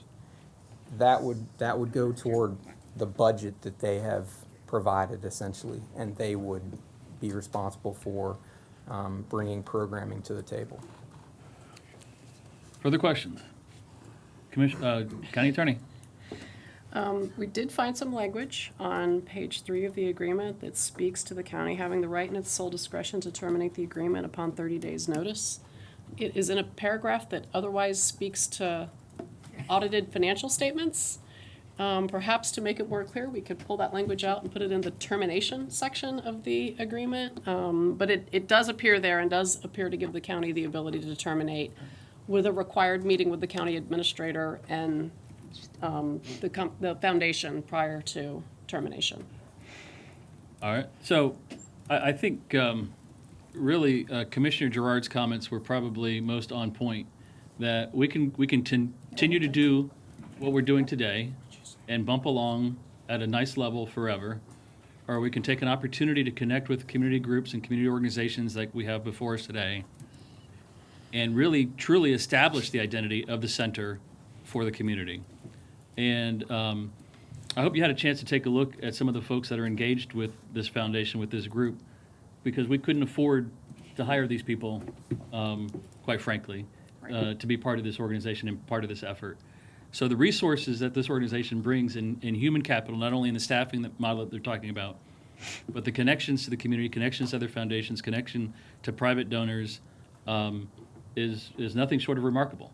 And it's why when we selected the Y as a partner years ago, it wasn't just the services that the Y was providing, even though Tim will tell you there's stellar services for the community that we needed desperately to maintain, but it was also to have an organization like the Y connected to the exchange and connected to the Lellman community. It was having that connection, having the firepower of the branding that the Y brought. I believe that this organization coming forward can have similar impact as far as connecting the exchange and the community to the outside world. For folks that read the Catalyst every day, to start seeing Lellman in the byline and the location spot of happenings and things going on in Lellman, that's exciting. I don't know if you all read the Catalyst at all, but it's worth the read to see what's going on in St. Petersburg primarily, but I suspect that we'll start seeing some articles about Lellman. So I'm excited about it. I'm fine. I agree that we need to take out the language with the naming policy and revisit that. And if we need to move the language about the termination, I think that's fine. And as to the naming rights, I mean, frankly, I think you could eliminate the paragraph. Right. And they would still have the opportunity to proceed forward with a plan under just the resolution itself. So I think taking out that paragraph, I believe it's paragraph 7, really doesn't impact the ability of the foundation to move forward with a plan. I think it would just clarify that they would be strictly traveling under your naming rights policy. I agree. I concur that because I found that paragraph too, but it looks like it really speaks to audited financials, so you really need to have that be a standalone as far as a termination, so that it has nothing to do with the audited financials. And I think that we could move, and for everyone else's benefit, what we're looking at is page 3 of the agreement. It's under paragraph E. And it's essentially the last 2 sentences there, starting with the county shall have the right in its sole discretion to terminate. We could simply move those 2 sentences to the paragraph that speaks to termination, which is later in the agreement. And I agree, I think it would disconnect it from any notion that it had to be tied to the financials. All right. Are there further questions? Is there a representative that come forward, maybe just share some of your thoughts and vision? And that would be great. Thank you. Joe Hamilton, the St. Petersburg Foundation. Covered a lot of ground, so I'm just going to throw out a few points that have come up. We absolutely have experience in negotiating and running commercial leases, have done that in partnership with some of the biggest buildings in downtown St. Pete. And we have a former property manager on our staff as well, so I'm not going to need a lot of hand-holding there. Obviously, there's specificity to every building, and we'll need to understand that. But from an acumen and aptitude standpoint, we'll be okay as far as managing that. And the one thing I didn't hear a lot about is sort of the good we're trying to do, right? The purpose of collective impact. And I think this speaks to what you had mentioned. And we're coming in and our goal is to be quiet and to build capacity for the people that are already there, to augment the voices that are already there. We're not trying to bring our voice into it. The St. Petersburg Foundation's mission is to build capacity at the organizational and community level. And that just means help everybody be better at what they're already doing, be more efficient. And a lot of that comes into play when you're working together, right? This is the idea of collective impact. And so, where you may have folks coming in through individual efforts for one nonprofit, where might they fit with some of the other folks that are there as well? And so if we can bring one child in who was only getting one service, and now they're getting 5 services, that makes everybody better because people are getting a higher saturation of value. And then as you build communications around that process, and spread that out to the community and bring in community partners, then that just, again, supercharges the whole value proposition for the whole endeavor, right? The whole project, the whole Hillman Exchange. And then why we're specifically able to do that, where the county may not, it's just our specific expertise and also the ability to come in just needed slivers, right? Instead of having to hire an amazing graphic designer to do certain pieces that will really make an event attractive, we can bring that. And if we need to get, a lease expert in for something, we can bring that. And we can bring at a high level a whole variety of skills that all you really can't get in that sort of individual people unless you have a giant staff. So that's where the value is, just higher level at all the sort of micro necessities that you need to run the Hillman Exchange. So that's the basic idea, is that we'll look at sort of our first effort, just to give you an idea of what happens April 1st, I think was your specific question. The first thing we'll look at is the branding. I know the county just went through, or Liam went through a rebranding process. So we'll look at how we can be a good partner brand and fit in with the whole scheme and the intention of that, but also have a little bit of unique character as run through with the groups that are there. And then we'll go and start mapping the services at the exchange, and we'll say, we'll meet with all the folks that are in there and say, what would be useful to have in here? And at the same time, in parallel to that, we'll be looking at the space that's available. And so then we'll say, okay, we have this need of this type of a service, we have this space, who would be a good fit to go out and recruit and bring them in to help make that puzzle a little more pretty, right? So that's a general idea of, so where we'll come in as a collective impact organization and really just try to supercharge the value to the community and to the individual nonprofits and to the exchange. Yeah, increase the value so that residents and the community get more out of it. That's right. Because a lot of it is, just basic, spreading information, right? A lot of the services are there, and there's people that need those services, and just a gap between them knowing about them or feeling, an access to them, and intellectually or emotionally or whatever. So if we can close that gap, then, we're really just, to me, that's an inefficiency that we're reducing. There's services that are here, the people that need those services, and our job will be to help get those people together. Okay. Thank you. Sure. Thanks. Further questions, or is there a motion? I move approval. With the changes. With the changes as it relates to the naming rights, and with the changes as it relates to the termination of the agreement being pulled out in a separate. As described by the county attorney. Right. I second that. Separate paragraph. I have a motion by Commissioner Flowers, a second by Commissioner Peters. For further discussion. The clerk will open the board. Commissioners will proceed to vote.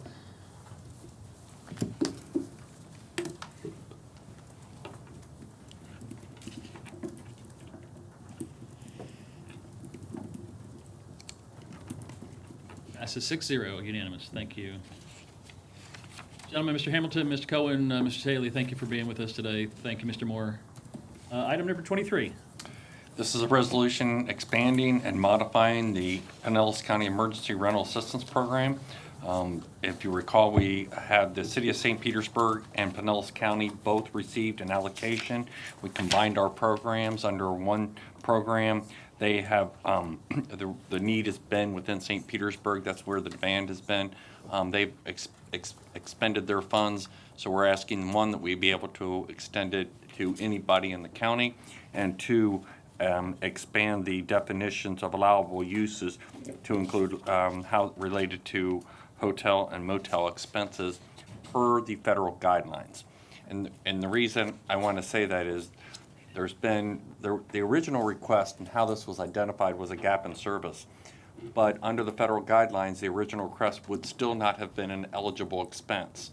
And this was in St. Petersburg to St. Petersburg staff. So we're expanding it to the extent we can, but there still may be situations that would not qualify.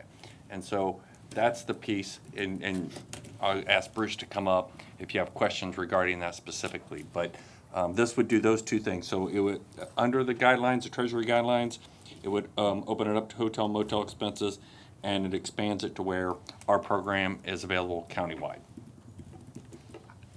I would like a little bit more about the hotel motel. Just before Christmas, you know, we had a call at our office looking for the ability to do that, and at first the consulting firm said yes, and then they said no, and it ended up being a Christmas crisis, to say the least. And so I'd like more definitive in that. And then, do we have 20 million left? Is that the, what is the bottom line that we have left to distribute in the time period? Mr. Bussey. Good afternoon, Commissioners. Bruce Bussey, Housing and Community Development. In terms of dollars, as of this morning, we had $18,292,000 remaining in ERA2. So okay. That $20 million has been, I think, published in the paper, and we were ballparked that amount. So of the $24 million of ERA2 funds the county received, we've spent about $6 million to date. So we've got that amount remaining that would be expanding the program countywide. As far as the hotels and motels, originally, our policies and procedures, we made a local decision not to include hotels and motels. It's a rental assistance program to pay the rent, to prevent homelessness, prevent evictions. So launching the program, knowing that we needed to income qualified applicants, they needed proof of tenancy in terms of a lease, preventing evictions, hotels and motels were not included. And quite frankly, the statute didn't speak to that. Later, the Treasury Department did issue a guideline in their frequently asked questions that hotel and motel expenses are eligible as an other housing-related cost. So there are some limitations there. To be eligible, you have to meet the other guidelines, income, for example. You also have to have lost your permanent residence, and you have to have been impacted during the pandemic. So there are some criteria there. We think it's, you know, certainly a missing piece that we would like to be able to help people out that are living in a hotel, but at its basis, it is a program to stabilize housing. And so we're recommending a limit of 120 days. We think by providing this assistance for a short term, people have been paying hotel bills, living in a hotel, they can't get caught up, they can't save for down payment. If this program is utilized to pay that short-term stay in a hotel, they can then save up, use this program maybe perhaps to get that more stabilized housing. So there are going to be some guidelines and limitations. It won't be 15 months of assistance for living in a hotel. And then there's a few other in-betweens, a short-term weekly stay. I think that was one example that came up in the past, and it was more hotel-like, so that was denied. And if that's been someone's residence for 3 years, that might not indicate stable housing or moving to stable housing there. So there will be some parameters there. It's not just if you're in a hotel, income eligible program. So it's going to be treated a little bit differently because it's really not a rental assistance program. It's another type of housing assistance to help get people stabilized in more permanent housing. And thank you for giving me such good information in your email that you sent previously. You're welcome. Any other questions? Commissioner Flowers. Thank you, Mr. Chair. Mr. Bussey, thank you so very much, and Barry and staff, thank you. I know I had a number of conversations and received some updated information from Mr. Knutson regarding the additional protection that was put in place after we kind of got rolling. A number of individuals did in fact lose their housing as a result of COVID because of lack of employment. And so I think that that's where the major concern came from after the initial set of dollars were utilized. I'm glad to see that we're partnering, as we always do, we're partnering with other municipalities because these are still all our residents, but the city of St. Petersburg expended all of their dollars, which is what the money was there for, was to use. So I am glad that we're able to assist in this way and to help them. One of the things that I shared at our homeless leadership meeting that we had last week is, you know, just really working with those families and moving them towards permanent housing. because at some point these dollars end. And so then now the issue is what's out there that they can afford. That's a whole nother conversation for a whole nother day. But it's still something that we need to think about. I think we're doing a wonderful job expanding our partnerships for affordable and workforce housing. But it's just so many people that are receiving assistance from these ERAP dollars right now that I think it may exceed what we have in the bank. But thank you also very much for doing that. Thank you for looking at the option and alternatives. I know this is going to help a lot of people who've been waiting. And I just had a call on yesterday, and I spoke to Ms. Carol Strickland, and we've been back and forth with the city. There were a number of people who were funded. So this is a question. There were a number of people who were funded, well, who were told that they would be assisted by the city of St. Pete. City of St. Pete ran out of money. And so those persons they were like stuck in limbo. This particular lady has until Friday to get out. It's my understanding her eviction is Friday. But she was someone who was told she'd get support back in December of last year, but St. Pete ran out of money. So it's my understanding that the city of St. Pete took some money out of their general fund to try to help some of those people who were caught up in those crosshairs, if you will. So for these dollars, hey, how you doing? Mr. Gerties. So for these dollars that they will get, it's not gonna happen today. You won't be able to like write them a check today, but hopefully write them a check soon or whomever. Will these dollars be able to assist some of those people? You probably heard my call about Miss Collier yesterday. 63-year-old woman who she just got caught in that drop piece, and now, they're telling her she doesn't provide the information, she's gonna be out on Friday. And so, no fault of anyone's, it's just that sometimes things happen. Well, thank Hi, you, Mr. Commissioner. Gerties. I'm Thank you sorry. for having me. The Rob chair Curtis, has to be the one. Assistant City Administrator Now with St. Commissioner Pete. Flowers is on a roll. I want to thank the Commission so much for hearing this item today. I want to thank County Administrator Burton for letting this come forward. And I want to just take a moment to thank your staff. I've been working with your staff on many items, emergency rental assistance, housing affordability, planning and zoning issues across the board. You have an amazing staff. You're very blessed with good people, hardworking, diligent people. So I want to make that comment about your staff. And again, thank you for this item today. Commissioner Flowers, it's my understanding from Ms. Farr, who I have with us, that we were able to assist that particular person today with another funding source. We do have people waiting, but we've been prioritizing eviction cases and helping those with funding sources that we have in place. And we'd be very happy to have your support today on this item. Thank you. Thank you very much. And thank you for supporting the housing conference. Yes, I really appreciate your support on that. Further questions? And I would just add to that, Yes, Ms. Christie. city and county staff have been working closely together to try to minimize that time frame in between. And every day it's a balancing act of budgeting and how many get paid. But we've got applications that are St. Pete residents that have been approved that are basically ready. Should you approve this item, that we'll be moving those to the finance department this week. So there And I should see be- Ms. Strickland's here. And are you Ms. Farr? Nice to put a face with a name. Thank you so much.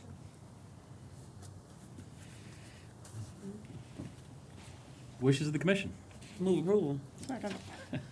Motion by Commissioner Flowers, second by Commissioner Gerard. The clerk will open the board. Commissioners will proceed to vote. Thank you. Passes unanimously 6-0. Item, where did we go? Item 24. Item number 24 is an agreement with the Pinellas Ex-Offender Reentry Coalition for the administration of a sterile needle and syringe exchange program. This is previously discussed a while back, but it took a while to get the funding, and this has no county funding, just program guidelines. Commissioner Flowers. First of all, I want to say thank you so very much for this program. I worked with the, it was then known as the Johnny Ruth Clark Health Center, now known as Community Health Centers of Pinellas. Mr. J. Carl Devine was Executive Director of People of Color AIDS Coalition.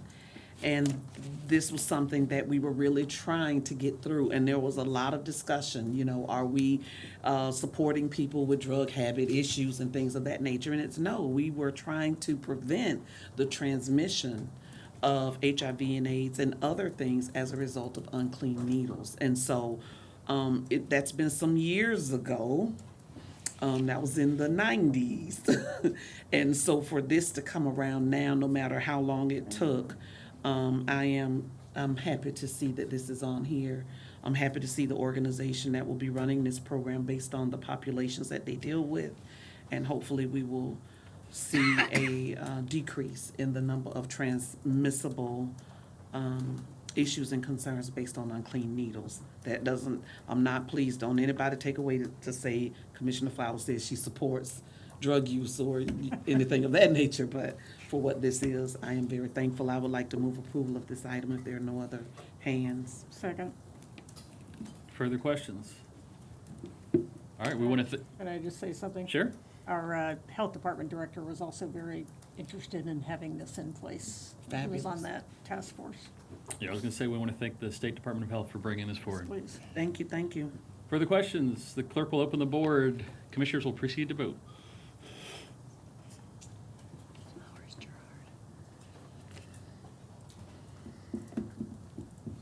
I didn't pop up. None of us. Oh, there I am. Give it a sec. Little. Passes unanimously. Thank Hey, you. I was on a roll, so I figured, Item 25. This is a award acceptance and agreement with the Florida Department of Children and Families for Criminal Justice, Mental Health, and Substance Abuse Grant. This will provide up to $1.2 million over a 3-year period. This is providing services through the PERC and WestCare. The county's commitment is a in-kind match through staff services. Move approval. Second. The quick question. Commissioner Seal. So is this a different program than what we've been doing or an expansion of the program? Ask Karen to come up and answer specific questions on the program.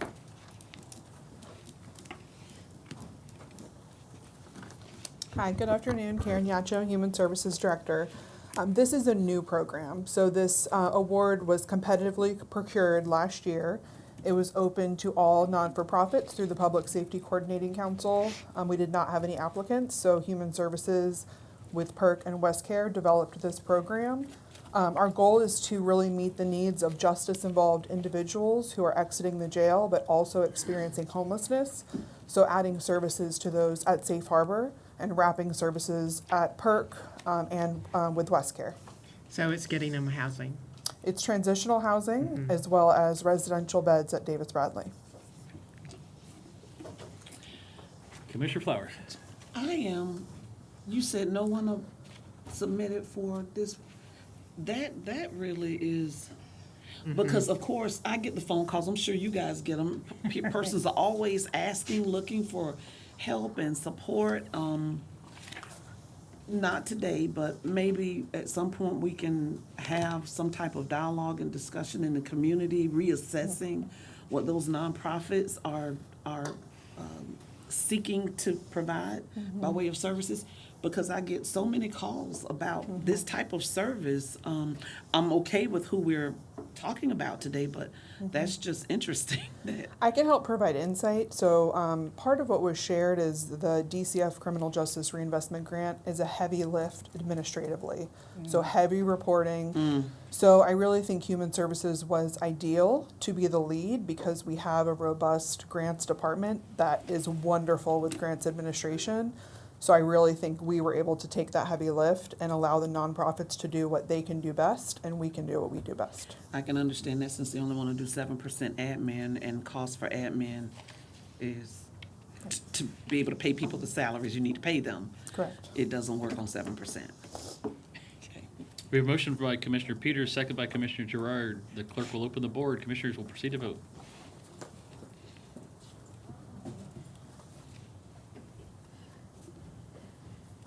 Passes unanimously, 6-0. Item number 26. Item 26 is a grant agreement with the Florida Department of Environmental Protection, Florida Communities Trust Program for the acquisition of the Gladys Douglas Hackworth property in Dunedin. So this is one of the grants. There's many phases to this and different pieces. I would ask Paul to come up and just quickly give a breakdown, because I was in a discussion the other day and there, you You got to get it towards 40% of the appraised value. You have to wait till it comes back. And then there's some other matching funds because we're going after several grants simultaneously. So, Paul. Good afternoon, Commissioners. Paul Kazi, Parks and Conservation Resources Director. So as Barry just mentioned, this grant agreement is for the Florida Communities Trust Grant. And the way that works is we're eligible up to 40% of the cost of the land, the appraised value of the land, as well as closing fees, surveys, things like that, title search. So what we're looking at is a 50% reimbursement of the total of that 40%. 50% comes to the city of Dunedin, 50% comes to Pinellas County. So that means we're each looking at somewhere between 1.1 and $1.2 million being reimbursed to us. In addition to that, we have been given a legislative line item appropriation of $1.5 million that would come right to the county to assist with our costs for purchasing that property. Now, one of the things, we entered into an agreement with the city of Dunedin that says from the grant that we would be eligible for the first $1.5 million. If you recall, the city of Dunedin put $2 million towards the purchase of the property. The county put $3.5 million with the understanding that we'd get the first $1.5 million. However, there's also probably some additional discussions because when we look at if we're able to get the full legislative line item appropriation, and that's based on the appraisal that was done on what we call the conservation easement area, which is approximately 14 acres. We had that appraised, came in at $1.6 million roughly. So if we can get the Department of Environmental Protection to agree, we would also be eligible to that for that full amount of $1.5 million. So if we take $1.5 million and the $1.2 million from the grant maximum, we would be basically reimbursed for all but $800,000, which would be equal to what the city of Dunedin would contribute to it, because $2 million minus the maximum 1.2 would leave us each at $800,000 apiece. So a complete partnership. No more numbers, okay? Totally clear. Don Crowell's still working on that first 1.5 million. What I was really trying to get at is That's the bottom line. We took a risk, okay, and I come to you and we said we were going to take a risk, okay, because we really want this property, and the community stepped up in a big way, and so we did that, and it's going to work out. It's going to work out because we know we're at least getting the $1.5 million back. When we end up with this, we're about 2.2 million, and Dunedin's about they're about 800,000. 2.7 and what rate's about 800,000. But there's some other pieces to this. They have some management requirements and some investments. We have some things. We're going to have to clear some of the property. We've got to fix up a community room or meeting, educational room. So we're working with them, and we're kind of working through some of these grants, but it's actually working out. We're working out financially to where it was a good investment from the limited dollars that we have for land purchases. And this is one of the grants that we've been successful with. So the bottom line is we would both, the city and the county would be about 900,000 each. 8 to 900. End of the day. 800. Yes. Mm-hmm. Okay. At the end of the day, If everything works out, if we get all the different grants, Yeah. Right. and that's still a work in progress. Okay. And that total comes to about half of the cost because the other half came from the private sector. Correct. yes. And the reason I wanted you to hear it because there's probably going to be additional fundraising. I had a meeting with Jennifer, the city manager this week. I mean, there's going to be additional fundraising. They want to do improvements, obviously, to make the land accessible, to people. We have things that we committed to in that, so Paul's got to work that into the budget. So we're working together, and it's, but this is where we're at so far. Commissioner Eggers. Just so the area that we want to protect has been protected, I understand. Yes, sir. And that we have done the part about getting rid of some of the invasives. That's part of our commitment going Budget. forward. We have to remove invasive exotics. We have to replant 10 acres in native vegetation. Got some structures, things like that. Yeah, so I just got an email saying that they approved it as Right, well. it was on their agenda Yeah, today as so, well. and then trying to kind of incrementally creep into the usage, so opening up some pathways for people to start using without using the entirety of the project. So I asked about access to the lake, and then that's part of that fundraising effort that they're going through to maybe purchase, get that lake under control so that they can have kayaking and that kind of thing. Yes. So, Yeah, they're doing even more. They're looking at Jerry Lake, and it'll be an amazing community asset if they're able to pull all that off. And there's a number of activities going on there. As you mentioned, the Florida Native Plant Society got a grant to do a complete flora inventory of the property. You know, some of the fundraising groups have had tours of the property to encourage that commitment of giving. But we have to have all of our activities done within a certain period of time. We won't receive the actual grant funds until our management plan, which we're doing collaboratively with the city of Dunedin, or their management plan that we're collaborating with them, has to be approved. So, you know, the actual funds would probably be coming late this calendar year. but to your point, we have a limited amount of dollars for this kind of purchase. We put 3.5 in, and we're gonna end up only spending, if everything comes through, less than $1 million. Well, of actual outlays, we still have capital costs Right. associated with improvements that we committed to as part Right, of that right. property. So, yes, still good investment, but we also ask you to take a significant amount of the amount of money we have available for land purchases for this, hoping that some of these grants would come through, and so far, it's working. Thank you. Further questions? Move approval.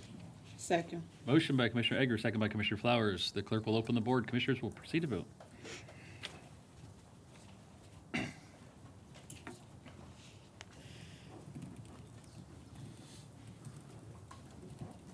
Passes unanimously.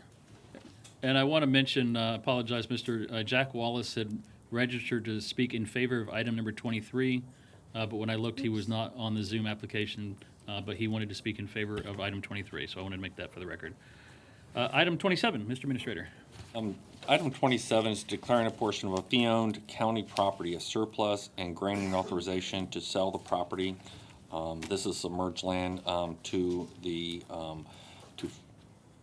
property adjacent to it, and I can't pronounce the name real well. So, but this is to clean up something that was done as part of a permitting issue, and we do not need the property. Yeah, so it's .004 acres, unsubmerged land. Under submerged land. $452. Move approval. Second. Second. Motion by Commissioner Peters, second by Commissioner Gerard. The clerk will open the board, and commissioners will proceed to vote.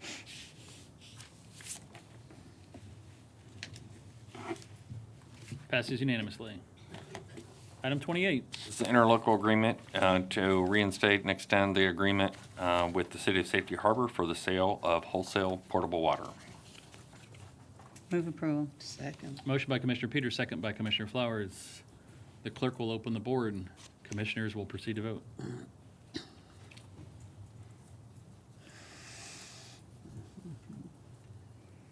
Passes unanimously. Item number 29, Career Source.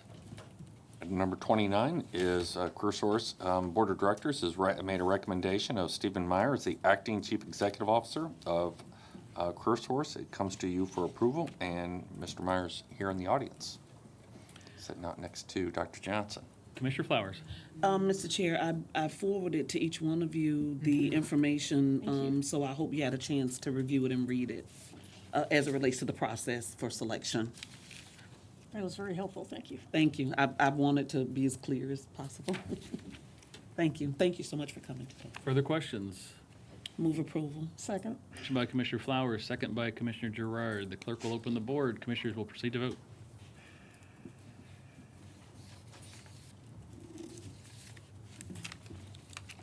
Passes 5-1. Thank you very much. Item number 30, County Attorney. Yes, under item number 30, I'm asking for your approval to initiate litigation in the case that is referenced on your agenda. This will be to foreclose a special magistrate lien that was a result of code enforcement action. Move approval. Second. Motion by Commissioner Peters, second by Commissioner Gerard. The clerk will open the board. Commissioners will proceed to vote.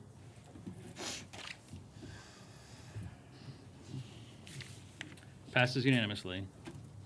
Item 31. Item 31 is similarly a request to approve initiation of litigation in a foreclosure action that will be foreclosing a special magistrate lien in a code enforcement action. Move approval. Second. Motion by Commissioner Peters, second by Commissioner Eggers. The clerk will open the board. Commissioners will proceed to vote.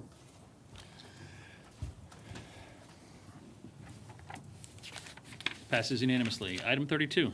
Item number 32 is another request to initiate litigation of a foreclosure action on a code enforcement case. I would note, just for anybody who might be watching and for all of you commissioners as well, each of these three items, as we have discussed in the past, are non-homestead properties. We don't have the ability to foreclose on homestead properties.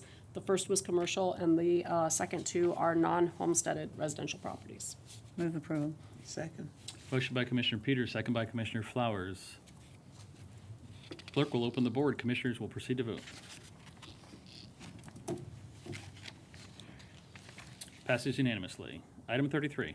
Item 33, I am requesting ratification of litigation that has already been filed pursuant to a resolution you all adopted that allows me to seek advance approval from the chair on a case that needs immediate attention.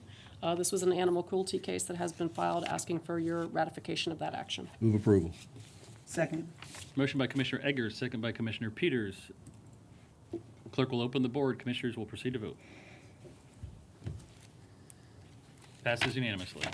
Item 34.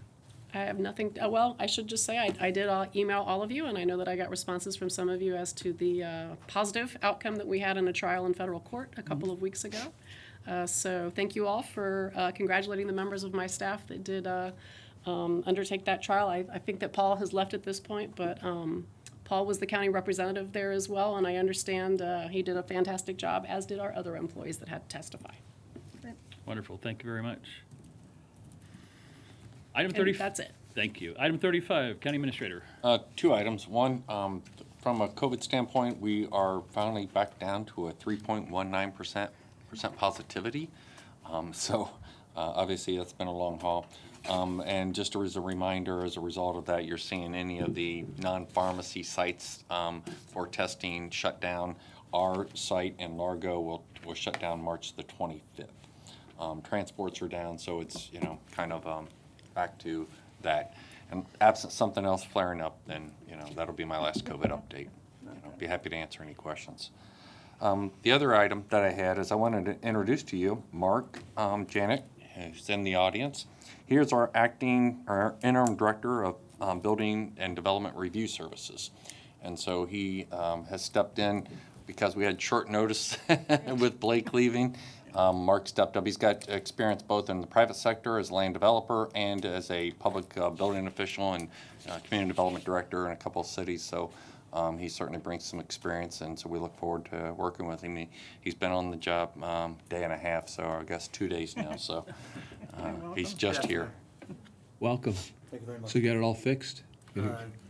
All figured out. I know we're heading in the right direction already, but thank you for being here. You are, and your staff so far, I'm very impressed with. I appreciate the opportunity. Thank you, Mark. To sit Very and good. chat. Yeah. Thank you very much for being here. That's all I have. All right, item 36, appointment to the Pinellas County Housing Finance Authority. And Mr. Chairman, this is, I do have ballots for this one. Okay. Oh, I did not bring a pen.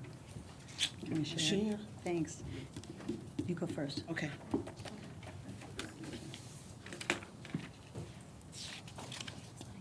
Sure, thanks. She let her use hers.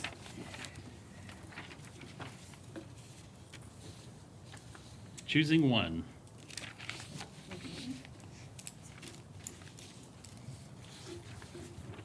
Okay.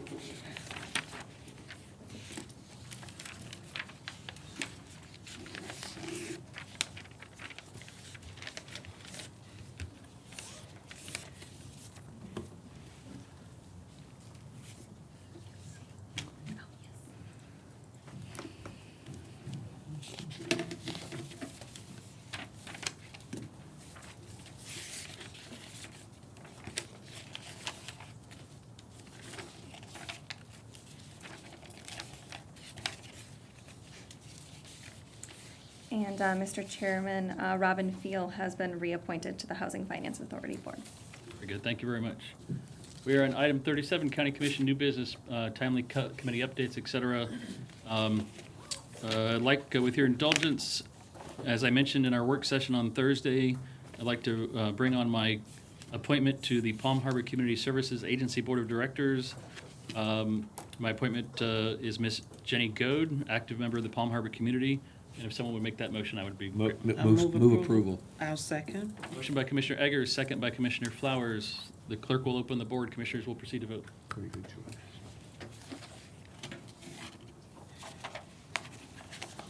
Excellent choice, Mr. Chair. Passes unanimously. Thank you. Commissioner updates. Commissioner Gerard.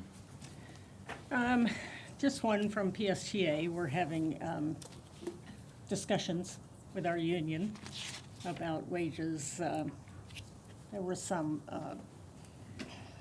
concern expressed on the part of the union about raises that were given to administrative staff and the executive director after they had already approved their contract. So we are going back to look at that again, and we'll take it up at our next meeting at the end of the month. And that's all. Thank you. Commissioner Seal. Commissioner Eggers. No, just want to say thank you for showing that support for our Ukrainian brothers and sisters by lighting up the bridge. Beautiful. That was really It was special. stunning. And we're just trying to figure out ways to show that support as much as we can. There's so much coming because of all of that we're all going to have to be ready for. But right now it's just about focusing on them. So thank you for bringing that forward. I really appreciate it. Thank you. That's all I had. Thank you, Commissioner. Commissioner Flowers. I was just scratching the side of my head. Do you have any committee updates or anything you want to share? No. All right. Not mandatory. I may at the end of the meeting, if you would allow me, if something comes to mind. Yeah. I got nothing. I got nothing. Commissioner Peters? Got nothing.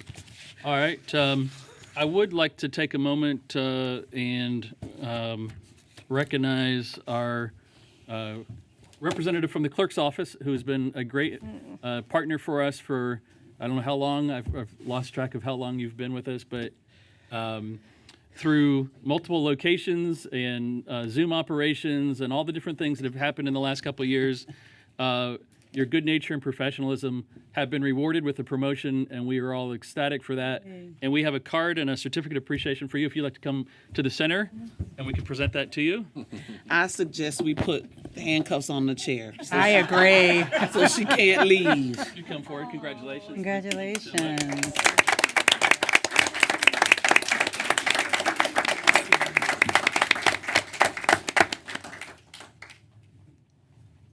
Congratulations. So kind. Thank you. So where will you be housed so we can come visit I'll be one floor down, so you can. I'm coming. Commissioner Eggers. Yeah. Well, it's, I also want to say thank you, Kat. During this past year as chair, it's such a relief to have you always there, whether it's working with us, but also working with our residents who are covering it. Just a very stabilizing, but just very professional, all that you do. You clearly have the support of upper management, but every time I talk to people that work for you, they just glow with respect and thanks. So you've got support from people that work for you and support from people that think you need more responsibility. So we're very proud of you and wish you all the very best. So thank you, Thank Kat. you. I really appreciate that. It's been such a pleasure over the last 2 years working with each and every one of you, and I truly will miss these meetings. I think some people think I'm saying it tongue in cheek, but I promise I'll visit, and it really has been an honor, and I very, very much enjoyed it. Thank you. Thank you, Kat. Anything else for the good of the order? We will reconvene at 6 p.m.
folks, we'll reconvene our meeting. We'll go into our public hearings, 6 o'clock, under the Countywide Planning Authority. Item 38, Madam Clerk. Thank you, Mr. Chairman. Agenda item number 38 is case number CW 22-03. This is a proposal by the City of Tarpon Springs to amend the countywide plan map from retail and services and residential low-medium to retail and services regarding 0.39 acre more or less located at 1954 South Pinellas Avenue. The public hearing was properly advertised. An affidavit of publication has been received for filing. No correspondence has been received. The matter is properly before the authority to be heard. Commission like to see a presentation? No, Mr. Chair. Pinellas Planning Council approved it unanimously. I have no cards. I have no Zoom. We'll close the public hearing. Wishes of the board. Move approval. Second. A motion by Commissioner Gerard, second by Commissioner Eggers. The clerk will open the board. Commissioners will proceed to vote. Oops. Whoops. Caught you off guard there. Passes unanimously. Item 39, County Attorney. Item number 39, this is a dock case. My understanding is that the recommendation is that this be continued. We are not asking that it be continued to a date certain because staff believes that some issues may be able to be resolved at the staff level pending the outcome of some matters at the state. So the request simply is that you all continue this matter so that we can find out if it actually does need to come back to the board. Date uncertain. There's some issues that need to be resolved at the state, just regarding like with docks, you know, the use of the bottom land, I think is kind of what they're getting at. So some of those issues, depending on the outcome at the state, may negate the need for this to come back to the board. Right. So Saying continue it. just continue it, Just not to a continue date with no- certain. We often do that to try to bring avoid it back re-advertising costs. So do you need motions on that move to continue? do, correct. Move to continue. Second. Second. We have a motion to continue by Commissioner Eggers, second by Commissioner Gerard. Clerk will open the board. Commissioners will proceed to vote. Again. Forgot about that. I love these kind of meetings. Not in a hurry. I'm a yes. Oh, I'm not the only one that did that. Good. Passes unanimously. Just get a little slap happy later on in the day. It's been a week. Anything else for the good of the order? How glowing. We are adjourned.